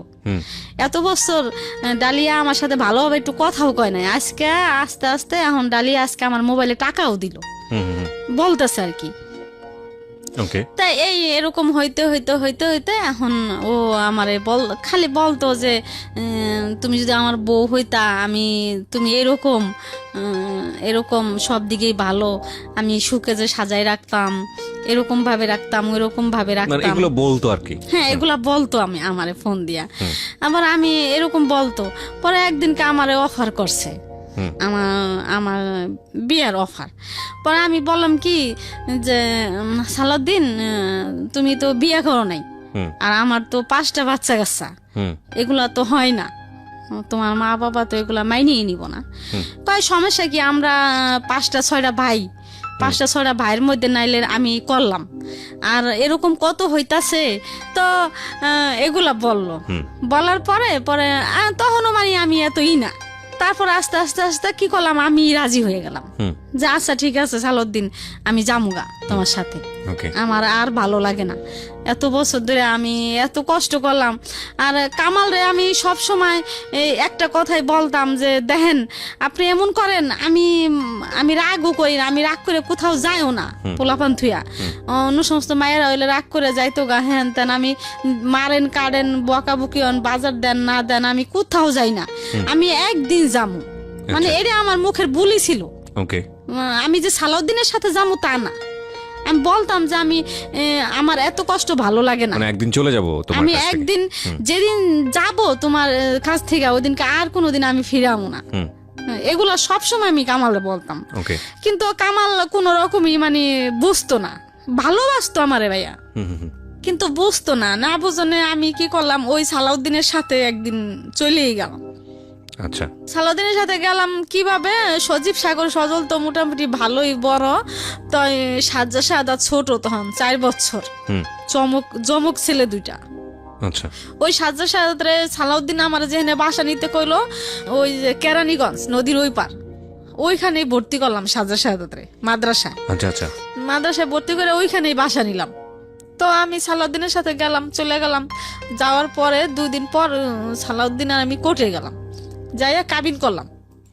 আচ্ছা, 2 লাখ টাকা 2 লাখ টাকা কাবিন করলাম। এর আগে কামাল রে আমি আপনার বাচ্চা ডিভোর্স কাচ্চা কোথায় তখন? 3 ছেলে কামালের কাছে, আর 2 ছেলে ছেলে আমি ওই মাদ্রাসায় ভর্তি করছি।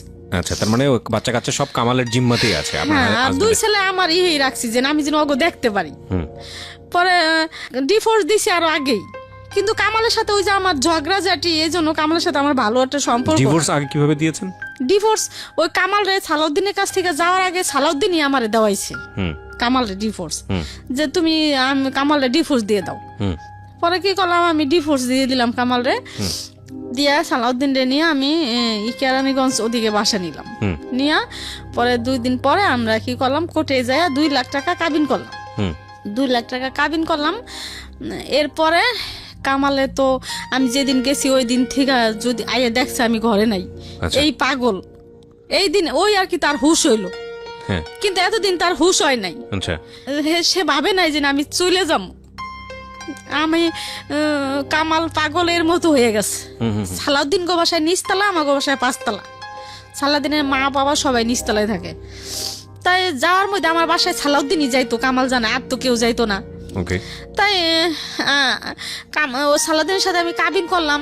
তাই এই হিন্দি আর কি আমার খোঁজাখুঁজি করতেছে কামাল, যে কোথায় গেল, রাগ হয়ে হয়তো কারো বাসায় গেল নি না কি করলো, সে এখনো বুঝে নাই যে আমি সালাউদ্দিনের সাথে গেছি।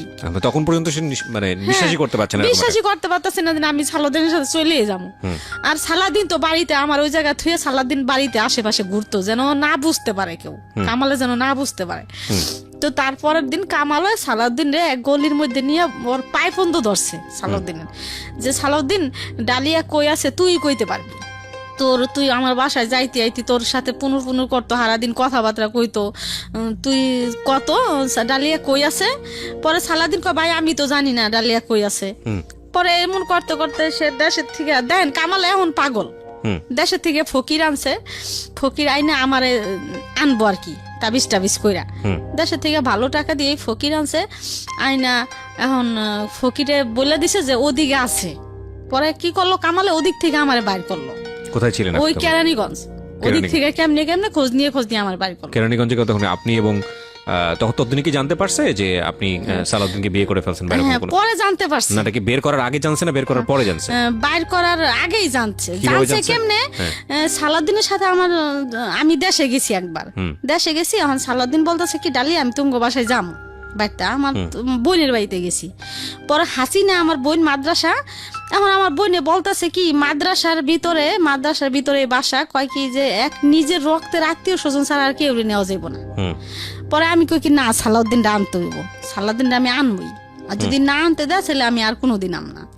তা আমার বোনেরা আবার আমার খুব ভালোবাসে, খুব, আমি আবার তেরা, এই জন্য আমার বোনেরা অনেক ভালোবাসে আমার। আমি খাই না খাই আমার বোনের ঘটনাটা। তারপরে আমার সালাউদ্দিন গেল দেশে, যাইয়া একদিন থাকলো, থাইকে তারপরের দিন আবার আইসে পড়লো, আমারে নিয়ে ঢাকা আইছে। আচ্ছা, ঢাকা আইসে, এখন আমার বোনেরে ফোন দিছে কামালে, হাসিনা ডালিয়া কই গেল রে, কি আসায় বিষয়, ডালিয়া কি কারোর সাথে কথা টথা বলে, জানোস কয় কি আফায় তো ওই যে সালাউদ্দিন কার নাম, হ্যাঁ লগে তো আইছিল আমার বাড়ি। তখনই মোটামুটি নিশ্চিত হয়ে গেছে যে আপনি সালাউদ্দিনের সাথে কাজটা করে ফেলছেন। সালাউদ্দিনের তো আইছে আমাকে বাসায় একদিন, আমরা আই করবো না, তারপর আইছে আয়া আফারে তো হে লগে করে নিয়ে গেছে, তখনই মানে বুঝতে পারছে যে সালাউদ্দিনের সাথে আমি গেছি। এই আর কি, খুব মানে এলাকাটা সুদ্ধা গরম হয়ে গেল আর কি, আর সে বুঝতে পারে না যে আমি জামুগা এরকম কাজ করবো। তাই এরকম করতে করতে করতে করতে তারপরে কি করলো, এই যে সালাউদ্দিনের সাথে মানে আস্তে আস্তে আস্তে আস্তে বছর 1.5 বছর গেল, তারপরে এলাকা নীরব হয়ে গেল আস্তে আস্তে। তখন কামাল মানিকগঞ্জ থেকে তো আপনাকে খুঁজে বের করলো, তখন তারপরে কি হলো? খুঁজে বের করলে কি হয়েছে, বের করলে আমারে করে নাই, মানে রাখে নাই, বাইর করছে ঠিকই, কিন্তু আমার বের করে আপনার সঙ্গে কথোপকথন হলো না? আপনার সঙ্গে কথা হয়েছে, কি কথা কিন্তু হলো? আমি বলছি আমি আর থাকুম না তোমার কাছে। আচ্ছা, তো বাচ্চা কাচ্চা? হ্যাঁ, তোমার কাছে থাকুম না, আমি তোর কাছে গেছি গা, আমি তো এতদিন এতটা বছর আমি সহ্য করছি, আমি তো আপনার কইছি যে আমি গেলে একদিনই যামু, আপনি এত করছেন, তাহলে এখন কিল্লি গা এমন করতেছেন, আমি তো ওর লগে গেছি গা, সমস্যা কি? পরে এরকম করতে করতে পরে ঠিক আমি ওর কাছে থাকলামই না থাইকা সালাউদ্দিন আর আমি বাসা নিলাম, নিয়ে থাকলাম। বাচ্চা কাচ্চার কথা তখন মনে পড়তো না? বাচ্চা কাচ্চা তো ওর কাছেই ছিল, মানে আপনার কামালের কাছেই ছিল। তখন মানে আবার ওই কামাল এলাকা ছেড়ে অন্যদিকে অন্য এলাকায় গেছে, চলে গেছে, অন্য এলাকায় গেছে গা। আমি আবার ওই কেরানীগঞ্জ থেকে ওই এলাকায় আইছি, এলাকায় আইয়া বাসা নিছি। এখন আমার ছেলেরা, আমার বড় ছেলে, মেজো ছেলে, সেজো ছেলে, এখন ওই কামালের কাছে যায় না, আমার কাছে থাকবো, ওর কাছে যায় না, ও বাপের কাছে যায় না। ওই যে বাপে কামে কাজে দিয়ে দিছে, এরকম করছে। এখন আমার ছেলেরা তো দেখছে কম বেশি আমার ব্যাপারটা, তো ছেলেরা আমার কাছে আইসে বললো, আসছে মতো আমার মেজো ছেলেরা একদিনকে, আমার মেজো ছেলেরা আবারও করা বেশি, তখন মনে হয় 10-11 বছর আমার মেজো ছেলের ভাত দিয়ে বলতাছি যে সাগর, আমি সালাউদ্দিনের লেগে গেছি তাই কি হয়েছে, আমি কামাল রে ছাইড়া দিছি, আমি সালাউদ্দিন রেও ছাইড়া দিব, তো করে যদি সালাউদ্দিন না পছন্দ করে, আমি তো করে চাই, আমি সালাউদ্দিনেরও আমার দরকার নেই, আমি তো নিয়ে থাকুম, আমি যাই করছি আমি তো বাই করে নিয়ে থাকুম, আমি তো করে হালাম না। সালাউদ্দিন যেদিন কইব যে ও ঘরে জায়গা দেশকে, আমি সালাউদ্দিন রে ছাইড়া দিম, আমি তো করে ছাড়ুম না। তাই কইয়া বুঝাই টুজাই আমার ছেলেরা সবই আমার কাছে থাকলো, থাইকে টাইকে ছেলেরাও কাজ কাম করে। সালাউদ্দিন কোনো রকম আর কি আসে, কোনো রকম কোনোদিন টাকা কিছু দেয়, কোনোদিন দেয় না, এই অবস্থায় মানে এখন মানে ওই যে বিয়ের আগ পর্যন্তই আমার ভালোবাসছে, এখন বিয়া করছে, একজনের কাছ থেকে আনছে, এখন মানে সে হাল ছাইড়ে দিতেছে আস্তে আস্তে, এখন আর তার দরকার নাই আমার। তো এরকম কইতে কইতে যে হেনে যায় বাসা নিয়ে, সালাউদ্দিন আমার পিছু আর ছাড়ে না। আচ্ছা, 10 দিন পরে যাক আর 15 দিন পরে যাক আর 1 মাস পরে যাক, সে আমার কাছে যাই সালাউদ্দিন, আমার বাজার দেখ আর না দেখ, টাকা পয়সা দেখ আর না দেখ, এন দিয়ে আমার ওই সজীব, সাগর, সজল, ছোট মানুষ 3 জনে কাজ করে আমারে টাকা দেয়, টাকা দিয়া ওগুলা দিয়ে টুকটাক চালায়, সাজ্জাদরে মাদ্রাসায় পড়াই, মাদ্রাসায় ভর্তি করছে আমার জমজ 2 ছেলেরে। আচ্ছা, আমার ইচ্ছা যে আমার সাজ্জাদরে হাফেজ মাওলানা বানাম, এই আশা আমার। তো আমি ও করে মাদ্রাসায় ভর্তি করছি, ভর্তি করে ওরা আমার টাকা পয়সা দেয়, সালাউদ্দিনও টুকটাক কোন রকম দেয় আর কি, কোন রকম কি মানে তার একটা আছে না যে আমি বিয়ে করছি, আমার এত টাকা দিতে হইব মাসে, আমি যেহেতু ওরা একজনের কাছ থেকে আনছি, আমার এত টাকা দিতে হইব, আমার ওরে দিতেই হইব, এগুলা তার মানে মাথায় নাই। আচ্ছা, তার মাথায় যে আমি পারলে দিলাম, না পারলে না দিলাম, গেলে গেলাম, না গেলে না গেলাম, এই আর কি আমার কষ্ট।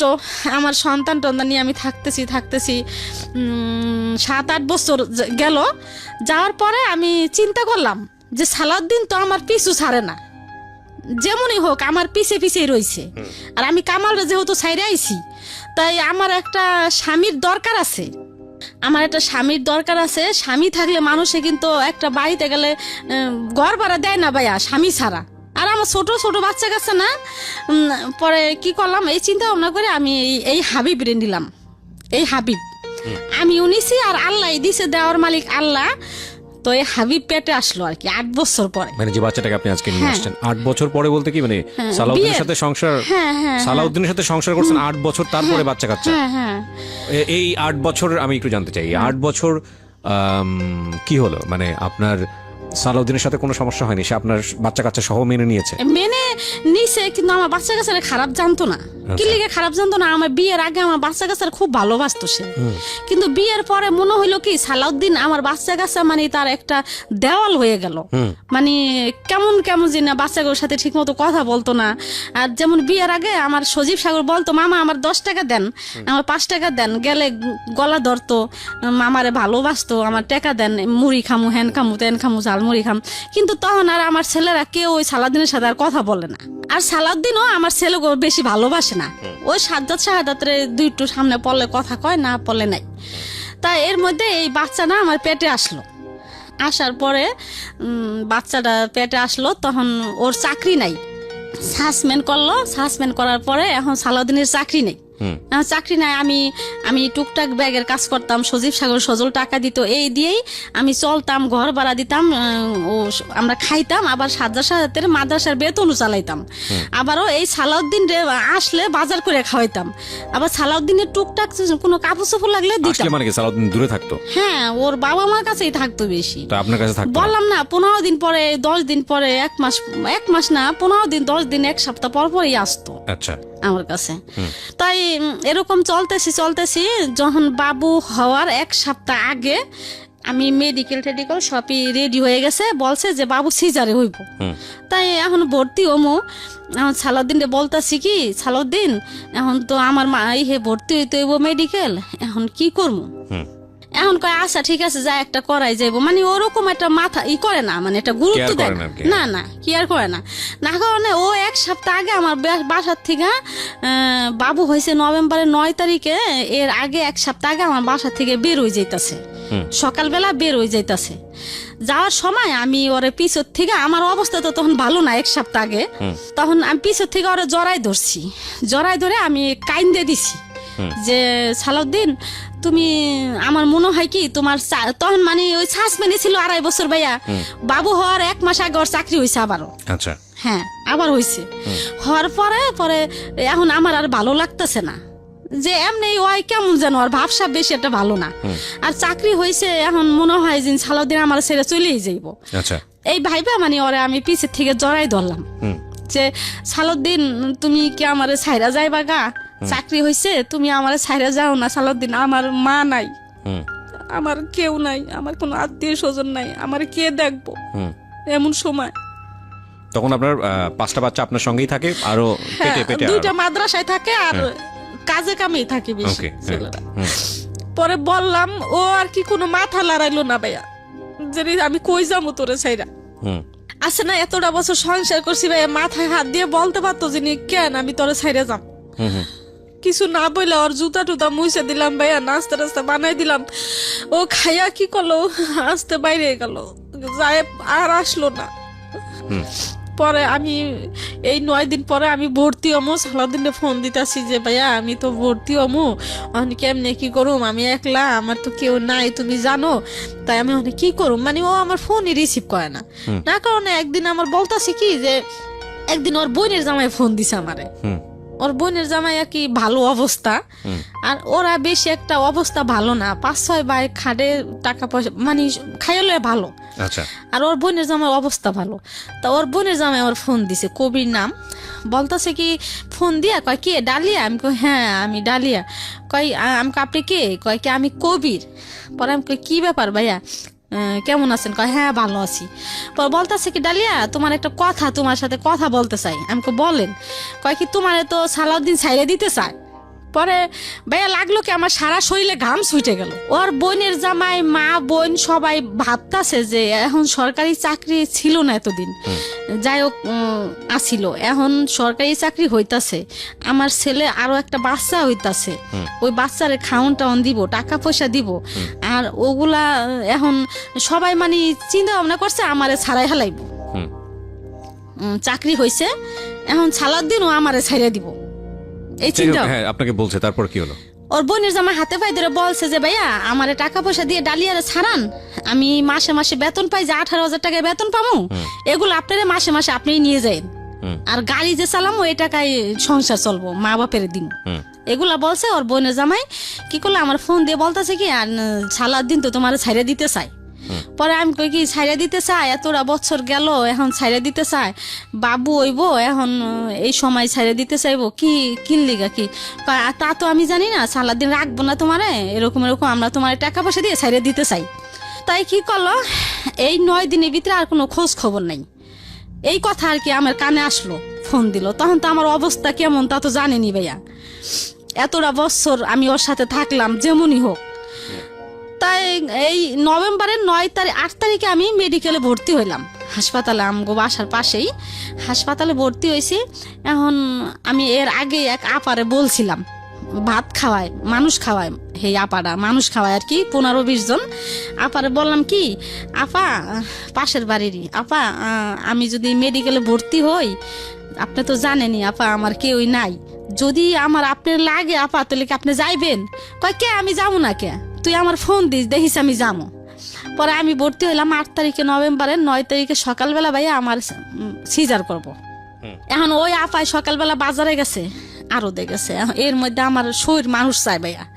পরে শরীর মানুষ চায়, এখন আমি শরীর মানুষ পাম কই, আমার স্বামীরে চায়। এখন আমি ওর আব্বুরে ফোন দিলাম সালাউদ্দিন রে, যে ভাইয়া তুমি কই, অন্য নাম্বার দিয়া। পরে কয় কি আমি তো বাসায়। পরে আমি কই ভাইয়া একটা সই লাগবো ভাইয়া, এখন না আমার একটা সই দিয়ে যাও।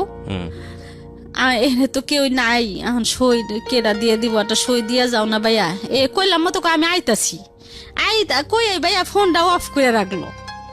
আমার সাথে কিন্তু কোনো ঝগড়া খাইছে না, আচ্ছা ফোনটা অফ করে রাখলো ভাইয়া। আর আমার আইলো না সই দিতে, তাই ওই আফাটাই আসলো, আইসা ওই আফায় সই দিল, আমার সই নিল, নিয়ে আমার কি করলো সিজারের রুমে ঢুকাইলো। এখন ঢুকাইছে মতো ভাইয়া আমার অবস্থা অনেক খারাপ। কেন খারাপ? সাজা সাদাত মাদ্রাসায় সজীব সাগরে আমি বইলে আসিনি, সালাউদ্দিন এত ভালোবাসলাম, একজন থুয়ে সালাউদ্দিনের কাছে আসলাম, সালাউদ্দিনের সাথে এতদিন এত কিছু হইলো, কোথায় গেল আজকে সেই ভালোবাসা? আমারে সালাউদ্দিন একটা সই দিতে আসলো না। আর আমি যদি মইরা যাই তাহলে আমার সাজা সাদাত কই যাইব, সজীব সাগর সজল কই যাইব, এগুলা নানা চিন্তা ভাই আমার এখন আমার নাই, আমি ঠিক নাই। না ঠিক থাকো না, আমার পিঠে সুই দিছে অপস্করণের সিজার করব, 2 বার দিছে সুই, তারপরও আমার অপস হয় না। না এখন মানে আমার আমি বলতেছি কি আমারে ছাইড়া দেন আপনারা, আমি যামুগা, আমার ছাইড়া দেন, আমি যামুগা, আমি সাজা সাহেবের কাছে যাম বলতেছি। বাচ্চা হইলো ভাইয়া, তো আমি অসুস্থ, সকাল 9টা বাজে সিজার হয়েছে, রাত 12টা বাজে আমার হুশ হয়েছে। হুশ হয়ে তারপরে যাই হোক মেডিকেলে যেইভাবে হোক কাটলো দিন, কাইটা 4 দিন পর বাসায় গেলাম। এর মধ্যে সালাউদ্দিনের কোনোই নাই, খবর বার্তা নাই, আসেও না, দেখেও না, ফোনও দেয় না। তারপরে 1 মাস পরে ভাইয়া আমার সেলাই নষ্ট হয়ে গেছে, ওই যে কান্দাকাটি করছি, ওর অফিসে গেছি, হেনে গেছি, আমার ওখানে সেলাই নষ্ট হয়ে গেছে গা, আবার সেলাই করতে হইব। এখন ড্রেসিং করতে আসি ভাইয়া, এখন ওই 2টা ডিউটি স্যার আছে ওই হাসপাতালে, ওই ডিউটি স্যার বলতেছে যে আমি আপনারে মাগনা করে দিব ড্রেসিং। ওই আমার অবস্থা খারাপ, কান্দাকাটি করি, এই জন্য আমার প্রতিদিন ড্রেসিং করে দিত। প্রতিদিন আমি খুবই কানলে আমার রাগ করতো, কইতো কি আল্লাহ আছে, আল্লাহ আল্লাহ করেন, এগুলা বলতো। এরকম ড্রেসিং করতে করতে 1 মাস ভরে আমি ড্রেসিংই করলাম ভাইয়া, আমার ঘাও আর শুকাইলো না। বলতেছে যে আপনার ফিরে নতুন করে আবার করতে হইব, সিলাই দিতে হইব। এখন আমার মাথা তো খারাপ হয়ে গেছে, নতুন করে সিলাই দিতে হইব, আমার কি অবস্থা হইব। এখন আবার ওইটা খুললো ভাইয়া, খুললে ওই জায়গা পরিষ্কার করে আবার আমার সিলাই দিল। সিলাই দিয়ে যেদিনকে বাসায় গেলাম, আমার ওষুধ লেখা দেয় ভাই, আমি তো ওষুধ খাইতে পারি না, টাকা পাবো কোথায় আমি ওষুধ খামো। তা বাসায় গেলাম, মনে হয় কি যে শিং মাছের মতো আমার কাতাই, শিং মাছে যেমন কাতা দিলে ভাইয়া যেমন করে, ঠিক আমার সিলাইটা এরকমই করতেছে, এরকম কষ্ট হইতেছে আমার। এর মধ্যে ও ফোন দিছে ভাইয়া 1 মাস পরে। ও ভাবছে যে 1 মাসে তো ঘাওটাও শুকাইছে, হয়তো ডালিয়ার কাছে গেলে আমার জায়গা দিব ডালিয়া, বুঝতে পেরেছি। হ্যাঁ, আর ভাইয়া ওই দিনই আমার ডিভোর্স দিছে ভাইয়া, ওই 1 মাস পরে, বাবু হওয়ার 1 মাস পরে। আমার বাচ্চা দেখেও নাই না, ডিভোর্স যেদিনকে দিছে ভাইয়া ওই দিনই আমার ফোন দিছে। দেখেন ভাইয়া, ওই দিনে আমার ফোন দিয়া বলতাছে কি ফোন দিছে, আমি কই এতদিন পরে সালাউদ্দিন আমার ফোন দিল, ফোন আমি রিসিভ করলাম ভাইয়া। আমার রাগের কিছু নাই এখানে, কারণ যে বুঝে না তার সাথে রাগ করে কি লাভ। পরে আমি আর রাগ করলাম না, ফোনটা রিসিভ করলাম। রিসিভ করে আমি বলতাছি কি ব্যাপার সালাউদ্দিন, তুমি এতদিন পরে ফোন দিছো, কয় কেমন আছো? পরে আমি কই হ্যাঁ ভালোই আছি। এমদা কিন্তু আমার নতুন করে আবার সিলাই দিলাম। পরে কয় কি ডালি আমি তো বাসায় আসতে চাই। পরে আমি কই তুমি আসো ভাইয়া, আমার কথা হলো কি ও আসুক, ও আইসা আমার বাবুরারে দেখুক, দেখলে হয়তো মায়া লাগতে পারে, ঠিক আছে ভাইয়া। কিন্তু ওই দিন আমার ডিভোর্সই দিছে সে। আচ্ছা, তো বাসায় আসলো ভাইয়া, আইসা অনেক দিন হয়ে গেছে আসে না, বুঝেনি তো ছেলে মানুষ। পরে আইসা ভাইয়া আমার সাথে কেমন কেমন দিন করতেছে দেখেন। পরে আমি আর ওর সাথে রাগ দেখাই না, আমি কার সাথে রাগ দেখাবো, রাগ টাগ দেখাই না, কোনো অভিমান টভিমান করি না, রাগ টাগ দেখাই না। আমার সাথে ভাইয়া কেমন যেন করতেছে, ঢং রং ঢং কেমন করে, আমার তো হিন্দি খবর হয়ে যাইতাছে। পরে আমি আবারও বলতাছি সালাউদ্দিন, এক কথাই বললাম, সালাউদ্দিন তুমি জানো সালাউদ্দিন 1 মাস আমি এই আমার শিলের জায়গায় ড্রেসিং করছি, আমার নষ্ট। ডিভোর্স দিয়েছে আপনাকে সেদিন, তাহলে তারপরে আবার সে আপনার কাছে আসছে কিভাবে? হ্যাঁ, কেন গেল? ওই যে অনেক দিন ধরে যায় না আমার এটা কি বাসায়। আপনাকে ডিভোর্স জানিয়ে দিয়ে তারপরে গেছে আপনার কাছে? না, ডিভোর্স দিয়ে জানাই নাই। ও, আপনাকে দিয়েছে ঠিকই, কিন্তু আপনাকে জানাই নাই। না, জানাই নাই, গেছে আর কি, ওর স্বার্থের জন্য গেছে। ঠিক আছে, তারপর? হ্যাঁ, তাই আমারে আমি বলতেছি কি, সালাউদ্দিন তুমি যে এরকম করতেছো, সালাউদ্দিন এরকম রং ডং করতেছো, দেখছো সালাউদ্দিন এই যে আমার বেন্ডিশ আজকে নতুন করে আবার কইরে আনছি, এই যে দেখো, এই দেখা ও আর আমার মানে মানে দুষ্টামি করতেছে না আমার সাথে, না করে এখন আমার কানে কানে বলতেছে, দেখেন ভাইয়া কেমন, কয় ডালিয়া কোর্টের থেকে কাগজ এলে তুমি সই দিয়ে দিও। পরে আমার মাথা গেছে খারাপ হইয়া, কিরে আমি কাগজ আনলে আমি সই দিয়ে দিমু? পরে ওই শিলে অবস্থায় বইসা বললাম, বইসা আমি পাগল হয়ে গেছি, বইসা বলতাছি সালাউদ্দিন তুমি এরকম কাজটা করতে পারলা, তুমি কেমনে করলা সালাউদ্দিন, তোমার মনে কি কিছু কইলো না? আর তোমার কি কিছু অতীত কিছু মনে পড়লো না তোমার? তুমি আমার কেমনে আনছো, হাবিব ওইছে, তোমার কিছুই কি মনে পড়লো না সালাউদ্দিন? কি দোষ আমার? আমার তো কোনো দোষ নেই, কেন তুমি এরকম করলা সালাউদ্দিন? মানে আমি পাগল হয়ে গেছি, মনে হয় কি ভাইয়া আমি পাগলের মতো করতেছি, ওর কোনো ভাষা নাই, ও চুপচাপ বসে রয়েছে। বসে থাকলে ওরে আবার ভাই আমি জুতা কিনে দিছিলাম, শার্ট বানাই দিছিলাম, ওই জুতা কি করলাম ভাই, আমার ওই সেলাই অবস্থায় জুতা কি করলাম, আমি বডি দিয়ে কাইটে ফেলাইলাম, আমার সাথে পারলো না ভাইয়া, ওই জুতা আমি বডি দিয়ে কাইটে 2 ভাগ করলাম, ওই শার্টটা আমি 2 ভাগ করলাম ছিঁড়া করছি। এখন কি করলো, ও ঘরে ও ভয় পেয়ে গেছে যে মানুষজন তো একখান হইব, পরে আসতে কি করলো বের হয়ে গেছে, বেরো হয়তো কোনো বন্ধু বান্ধবের কাছে গেছে। তারপরে আমি ওর অফিসে আসা যাওয়া করতাম ভাইয়া, এর মধ্যে ওর ডিপু যেখানে গাড়ি চালায় ম্যানেজার, ওই ম্যানেজারের কাছে আসা যাওয়া করতাম। পরে এই হাবিব রে দেখা ওরা সবাই মানে আমার লিগে খুব মায়া করতো অফিসে। পরে ম্যানেজার ওরে ডাকছে যে তোর বোর কি দোষ, মানে একটা তো দোষ দিতে হইব, তোর বোর চরিত্র খারাপ না কারণ নিয়ে কোনো খারাপ কিছু দেখছিস? কয় না, কয় কিছু না, কয় তো কি খারাপ, কয় কি আমি যা টাকা পয়সা দিই তার ওর হয় না। পরে ম্যানেজার বলতেছে যে এগুলা তো সব বউরাই কয়, টাকা পয়সা কোনো বউ করিও না, সব মহিলাগো একটা না একটা থাকে, তা এই জন্য কি তোর বউ ছেড়ে দিবি? তা দেখ রে এরকম এরকম। আচ্ছা, আমি এত ডিটেল আর না যাই, আমি শুধু আপনার কাছ থেকে শর্টকাটই যদি জানি কি হলো এরপরে আপনি ডিভোর্স দেওয়ার পরে কি আপনার সঙ্গে আর ব্যাক করেছেন, আপনি মেনে নিলেন এটা? হ্যাঁ হ্যাঁ, নাকি মেনে নিলে বাধ্য হলেন, কি হলো দিন শেষে? তবে আমার কি করলো 3 মাস অফিস থেকে আমার হাবিব রে 5,000 করে টাকা দিল 2 বার, দেওয়ার পরে দ্বিতীয়বার সালাউদ্দিন আমার ফোন দিয়ে বলতেছে কি যে এর মধ্যে 3 মাস আর সালাউদ্দিনের সাথে আমার সাথে সম্পর্ক নাই, যে সালাউদ্দিন ফোন দিয়ে বলতেছে যে ডালিয়া তোমারে আমার ফ্যামিলি থেকে আমি আর কি মামলা করছি এর মধ্যে আর কি। মামলা করে দিয়েছেন? হ্যাঁ মামলা করছি। কি মামলা করেছেন?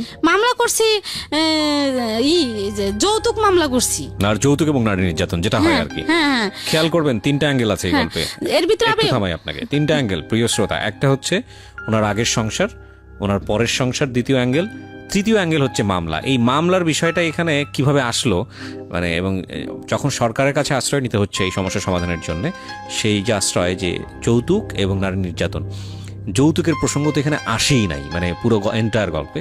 এবং নারী নির্যাতনের বিষয়টা কিন্তু আপনার কি গায়ে হাত তুলতো? হ্যাঁ, আমার খুব মারতো। ও মারতো? আমার মায়ের পাগলের মতো মারতো, এই পাশে থেকে মারে ওই পাশে নিত, ওই পাশে থেকে ওই মাসে। এই 8 বছরের সংসারে এত মারতো, তারপর আপনি সংসার করেছেন তার সঙ্গে? হ্যাঁ, আমি সংসার করছি, ওই যে একটাই ভাইবা যে আমার কিছু আপনার ভুল, ভয়ঙ্কর রকমের ভুল। আচ্ছা ঠিক আছে, হ্যাঁ বলেন তারপর। তো আমি মামলা করছি। এখন মামলা ওখানে ও বলতেছে কি ডালিয়া তুমি বাবুরে লইয়া যাইবা আইবা, তো এগুলা না করে আমার ফ্যামিলির থেকে তোমার 2 লাখ টাকা দিব, 2 লাখ 2.5 লাখ যাই দেখ তুমি মাইনে নাও। আর আমি তো আছি, আমার সন্তান, আমি তো আর এটা করতেছি না, ও যদিও সই দিয়ে থাকি তাহলে তো আমি মনের থেকে সই দিব না, সন্তান তো সন্তানই আমার, তাই তুমি মাইনে না, পরে আমরা মিলবো। তাই ভাইয়া আমি কি করলাম, ওর কথা আমার ভুল হয়ে গেছে বলতেছে, আমার ভুল হয়ে গেছে, আমি ওই ম্যানেজার টেনাজার সবার কথা মতো মামলাটা তুলে নিলেন? হ্যাঁ, না তুলে নিলাম না, ওর উকিলে আমার উকিলে মিলা এই মানে এক জায়গায় বইসা ওই আমারে কি করলো 2.5 লাখ টাকা দিল। বাবুর হাবিবের বাবদ 50,000 টাকা আর আমার কাবিনের 2 লাখ টাকা। পরে দেওয়ার আগে থেকে আমার সাথে ভালো যোগাযোগ শুরু করলো ভাইয়া ওর আব্বু, এই সালাউদ্দিন ভালো কথাবার্তা বলতেছে। দেওয়ার প্রায় 15-20 দিন আগের থেকে আমার আগের মতো মানে এই বিয়ার আগের মতো কথাবার্তা শুরু করতেছে। এখন আমার বলতেছে কি আমার ভুল হয়ে গেছে ডালিয়া, তাই আমি আবার তোমার জীবনে আসতে চাই, তোমার মা বাপ নাই, হাবিব রে কে রাখবো, এত কষ্ট। পরে ভাই আমি রাজি হইলাম, রাজি হইয়া ওরে আবার আমি আনলাম, আইনা পর আবার আমরা কি করলাম, কাবিন করলাম। কাবিন কইরা ফিরা ও বলতেছে কি আমার কিছু টাকা টুকা দাও না। ও আমার কাছ থেকে ভাই 1 লাখ টাকা নিল, আর 1.5 লাখ টাকা আমার কাছে রইলো। ও আবার টাকা নিয়ে নিয়েছে? হ্যাঁ, 1 লাখ টাকা নিল, নিয়ে 1.5 লাখ টাকা আমার কাছে থাকলো। তাই থাকলো, এখন ওই 1 লাখ টাকা নিয়ে ঋণ পিন দিল, একটা অপ্পো সেট টেট কিনলো আমো ঘরে, মানে আমারও টুকটাক কিছু আর কি ভাঙছি ভাইয়া, বুঝছেন কইরা। তারপরে এখন কিছুদিন পরে ভাইয়া আবার শুরু করছে, আবার ওই 1.5 লাখ টাকা চাই ভাইয়া, বুঝছেন। ওই 1.5 লাখ টাকা আমার কথা হলো কি, সালাউদ্দিন তো আমার ভালো কিছু দেয় না। ডিভোর্স দিয়েছেন, তারপরে আর মামলা করেছেন, মামলা তুলে নিয়েছেন টাকার জন্য, উকিলে বলে বসে একটা সমাধান করেছেন। তারপরে সে আপনার কাছে আবার ফিরছে, ফিরে টাকাগুলো যখন আপনার কাছ থেকে নিচ্ছে তখন কি তাকে আবার বিয়ে করেছিলেন? না, করেন না, আবার বিয়ে করছেন। তখন কত টাকা দিন মহল ধরেছেন? 1 লাখ টাকা। 1 লাখ টাকা, আচ্ছা ঠিক আছে। তারপরে ওই 1.5 লাখ টাকা আবার চাইতাছে, পরে 1.5 লাখ টাকা চাইতাছে। এখন আমার কথা কি যে ও তো আর ভালো না, যদি ভালো হইতো 1.5 লাখ টাকা আমার কিডনি বেচেও দিতাম। 1 লাখ টাকা দিছি, তা 1.5 লাখ টাকা থাক আমার কাছে। তাই ওই 1.5 লাখ টাকা চায়। আর ভাইয়া আজকে এই মেয়ের সাথে, কালকে ওই মেয়ের সাথে, খুলনা যায় একটা, গোপালগঞ্জ যায় একটা, এই নোয়াখালী যায় একটা, মানে যেই দেশে যাইবো ওই দেশে তার একটা আছে, ড্রাইভার গাড়ি চালায়, ওই দেশে তার একটা না একটা আছেই। প্রত্যেকটা মেয়েরে আমি ধরছি আর কি, ওই যে ও তার মোবাইল থেকে ফোন দিয়ে আমি ধরছি। এরকম করতে করতে তো সে আমার এখন মানে ওই 1.5 লাখ টাকা 1.5 লাখ টাকাই করে, আমি ওই 1.5 লাখ টাকা দেই না কা। তা আমার কথা যে আমি 1.5 লাখ টাকা দিমু, কারে দিমু? ভালো তো হইতে হইব, আমার সংসারিক হইতে হইব, আমার সংসারিক না হোক, আমার হাবিবরে তো দেখতে হইব, হাবিব তো তার সন্তান, আমারে না দেখ, তার সন্তান রে সে কি দিব না ভাইয়া? যে আমার একটা সন্তান আছে, আমার সন্তান রে এই আজকে অসুখ হয়, কালকে অসুখ হয়, এই একটা না একটা ভাইয়া হইতেই থাকে। 3 বেলা ভাইয়া, সকাল বিকাল রাত্রে 3 ভাইয়া ফিটার নিয়ে ভাইয়া পিছে পিছে ঘুরে, জামু ফিটার দুধু দে, ফিটার দুধু দে, ফিটার দুধু দে, কান্দাকাটি করে ভাইয়া, ফিটার না হইলে ঘুমায় না। তাই খুব এই বাচ্চাটা নিয়ে আমি খুবই কষ্টে আছি ভাইয়া। আর আমার ওই ছেলেরা আমার খুব ভালোবাসে ভাইয়া, ছেলেরা টাকা পয়সা। লাস্ট কি দাঁড়াইছে? লাস্ট দাঁড়াইছে কি, আমি কিছুদিন আগে আমি মামলাও করছি ভাই, আবার ওর নামে আবার মামলা করছি। আর আমি ওর হেড অফিসে দিছি, এই যে দরখাস্ত দিছি যে আমার এই ব্যাপার, আমার টাকা পয়সা দেয় না একটা ছেলে, এরকম। তা ওই দরখাস্তটা এখনো হয় নাই। আপনি ওর অফিস, মানে ও কি সরকারি চাকরি করে? হ্যাঁ, সরকারি চাকরি করে। তাহলে ওর আপনি দরখাস্ত দিয়েছেন, প্লাস হচ্ছে আবার মামলাও করেছেন। এখন এই অবস্থায় আপনি ঝুলন্ত অবস্থায় আছেন। আপনার ছেলে মেয়ে সবগুলো এখন আপনার সঙ্গে আছে, মানে 7টা ছেলে আপনার? না, 6টা। 6টা। তো এই 6টা ছেলে। তো আপনার জীবনে আপনি যে ঘটনাটা আজকে এখানে বললেন, আপনার ভুলটা কি, আপনার অপরাধটা কি? আপনি ভুলটা কি ভাইয়া, এটা তো আপনিই বুঝতে পারছেন। আমার মনে হয় না যে আমার কোনো ভুল ভাইয়া, আমার জীবনটা এই ছোট থেকে। আপনার ডেফিনেটলি ভুল আছে, কিন্তু আপনি যদি মনে না করতে পারেন যে আপনার কোনো ভুল নাই। আমার ভুল, আমি ওই যে কামাল যাই করতো, কামালের কাছ থেকে যদি সালাউদ্দিনের কাছে না আসতাম, এটাই আমার ভুল হয়েছে। এটাই এই জায়গাটাই আমি একটু বলতে চাচ্ছি। সেটা হচ্ছে যে একটা মানুষ, দেখেন আমরা সংসার জীবনটা আসলে অন্যরকম একটা জীবন আমার কাছে যেটা মনে হয়, এবং যারা এখানে শুনছেন তারা বিভিন্ন শ্রেণীর শ্রোতা আছেন। এটা একেবারে প্রান্তিক পর্যায়ের একটা মানুষের গল্প, যার দিন এনে দিন খেতে হয়, জীবনে কিছুই পায়নি সেই অর্থে, কষ্ট করে লেবানন গেছে, সেখান থেকে একটা মানুষের সান্নিধ্য পাওয়া, এবং তারপরে গায়ে গতরে খেটে 5-6টা ছেলে মেয়েকে মানুষ করার চেষ্টা করা, সবকিছু মিলিয়ে একটা অন্যরকম মানুষ। একেবারে আমাদের সমাজের একেবারে নিচু শ্রেণী যদি বলি, তাহলে একেবারেই প্রথম পর্যায়ে বলতে পারলে আমি যেটা বোঝাচ্ছি যে প্রান্তিক, একেবারেই নিচু পর্যায়ের যে শ্রেণীটা আছে সেই শ্রেণীর একজন মানুষ। যদি উঁচু নিচু ভিত্তি নিয়ে আমার যথেষ্ট রকমের দ্বিমত আছে, শুধু বোঝানোর জন্য বলছি।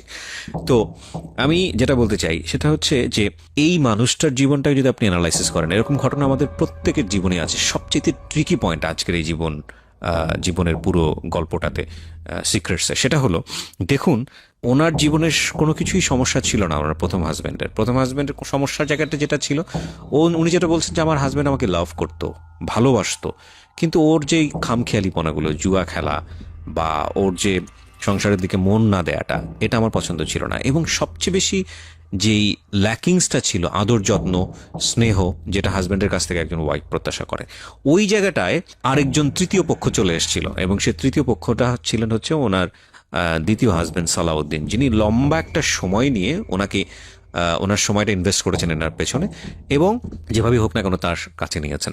এবং সেই সংসার জীবন 8 থেকে 10 বছরের সংসার জীবন, সেখানে বাচ্চা কাচ্চা হয়েছে, কিন্তু শেষ পর্যন্ত সেটা টেকেনি। এখন এখানে কম্পারেটিভ অ্যানালাইসিস যদি আপনি করতে যান, সেক্ষেত্রে হয়তো প্রথম সংসারটাই ভালো ছিল, আপনি সেটাই বলবেন। কিন্তু মূল জায়গাটা সেটা হলো যে একজন মানুষের অভাববোধ আছে, শুধু খেয়ে পড়ে থাকাটাই জীবন না। এটা প্রত্যেকটা সংসারই আছে, একটা মেয়ের ক্ষেত্রেও আছে, ছেলের ক্ষেত্রেও আছে। এবং ওই ছেলেটা দিন শেষে তার ওয়াইফের কাছ থেকে একটা এক্সট্রা কেয়ার প্রত্যাশা করে, এবং ওয়াইফও নিশ্চয়ই তার হাজব্যান্ডের কাছ থেকে একটা এক্সট্রা কেয়ার প্রত্যাশা করে। এগুলো যখন জমতে জমতে জমতে জমতে অনেক বড় একটা শূন্য জায়গায় তৈরি হয়, এটা প্রত্যেকটা সংসার জীবনের জন্যই সত্য। এবং সেই শূন্য জায়গাটাই কেউ একজন যখন এসে দাঁড়ানোর সুযোগ পায়, তখন মন অটোমেটিক্যালি তার দিকে ধাবিত হয়। নইলে দেখুন, যেই লেবাননে গিয়ে ভদ্রমহিলা পরের দিনই বলছিল যে 6 মাসের রাস্তা হলো আমি হেঁটে চলে আসবো বাচ্চাদের জন্য, সেই বাচ্চা কাচ্চাদেরকে ছেড়েও, যদিও সে ছাড়েনি, এক পর্যায়ে গিয়ে ছেড়ে হলেও সে সালাউদ্দিনের হাত ধরে সংসার জীবন, নতুন একটা জীবন শুরু করতে গিয়েছিল। বিকজ সেখানে সে তার ভালোবাসা খুঁজে পেয়েছিল, সেখানে সে স্নেহ খুঁজে পেয়েছিল। কিন্তু এই ভালোবাসা, এই স্নেহ, এসবের জন্যেই ঠিকমতো আমরা ডিল করতে পারি না বলেই ভয়ঙ্কর রকমের ভুল সিদ্ধান্ত আমাদের বৈবাহিক জীবনেও আসে, এবং বিবাহোত্তর জীবনেও আসে, এবং বিয়ের আগেও আসে। একটা জিনিস সবসময় যেটা বলি সেটা হচ্ছে লাভ অবশ্যই এটা সৃষ্টিকর্তা প্রদত্ত চমৎকার একটা জিনিস, অত্যন্ত পাওয়ারফুল একটা জিনিস।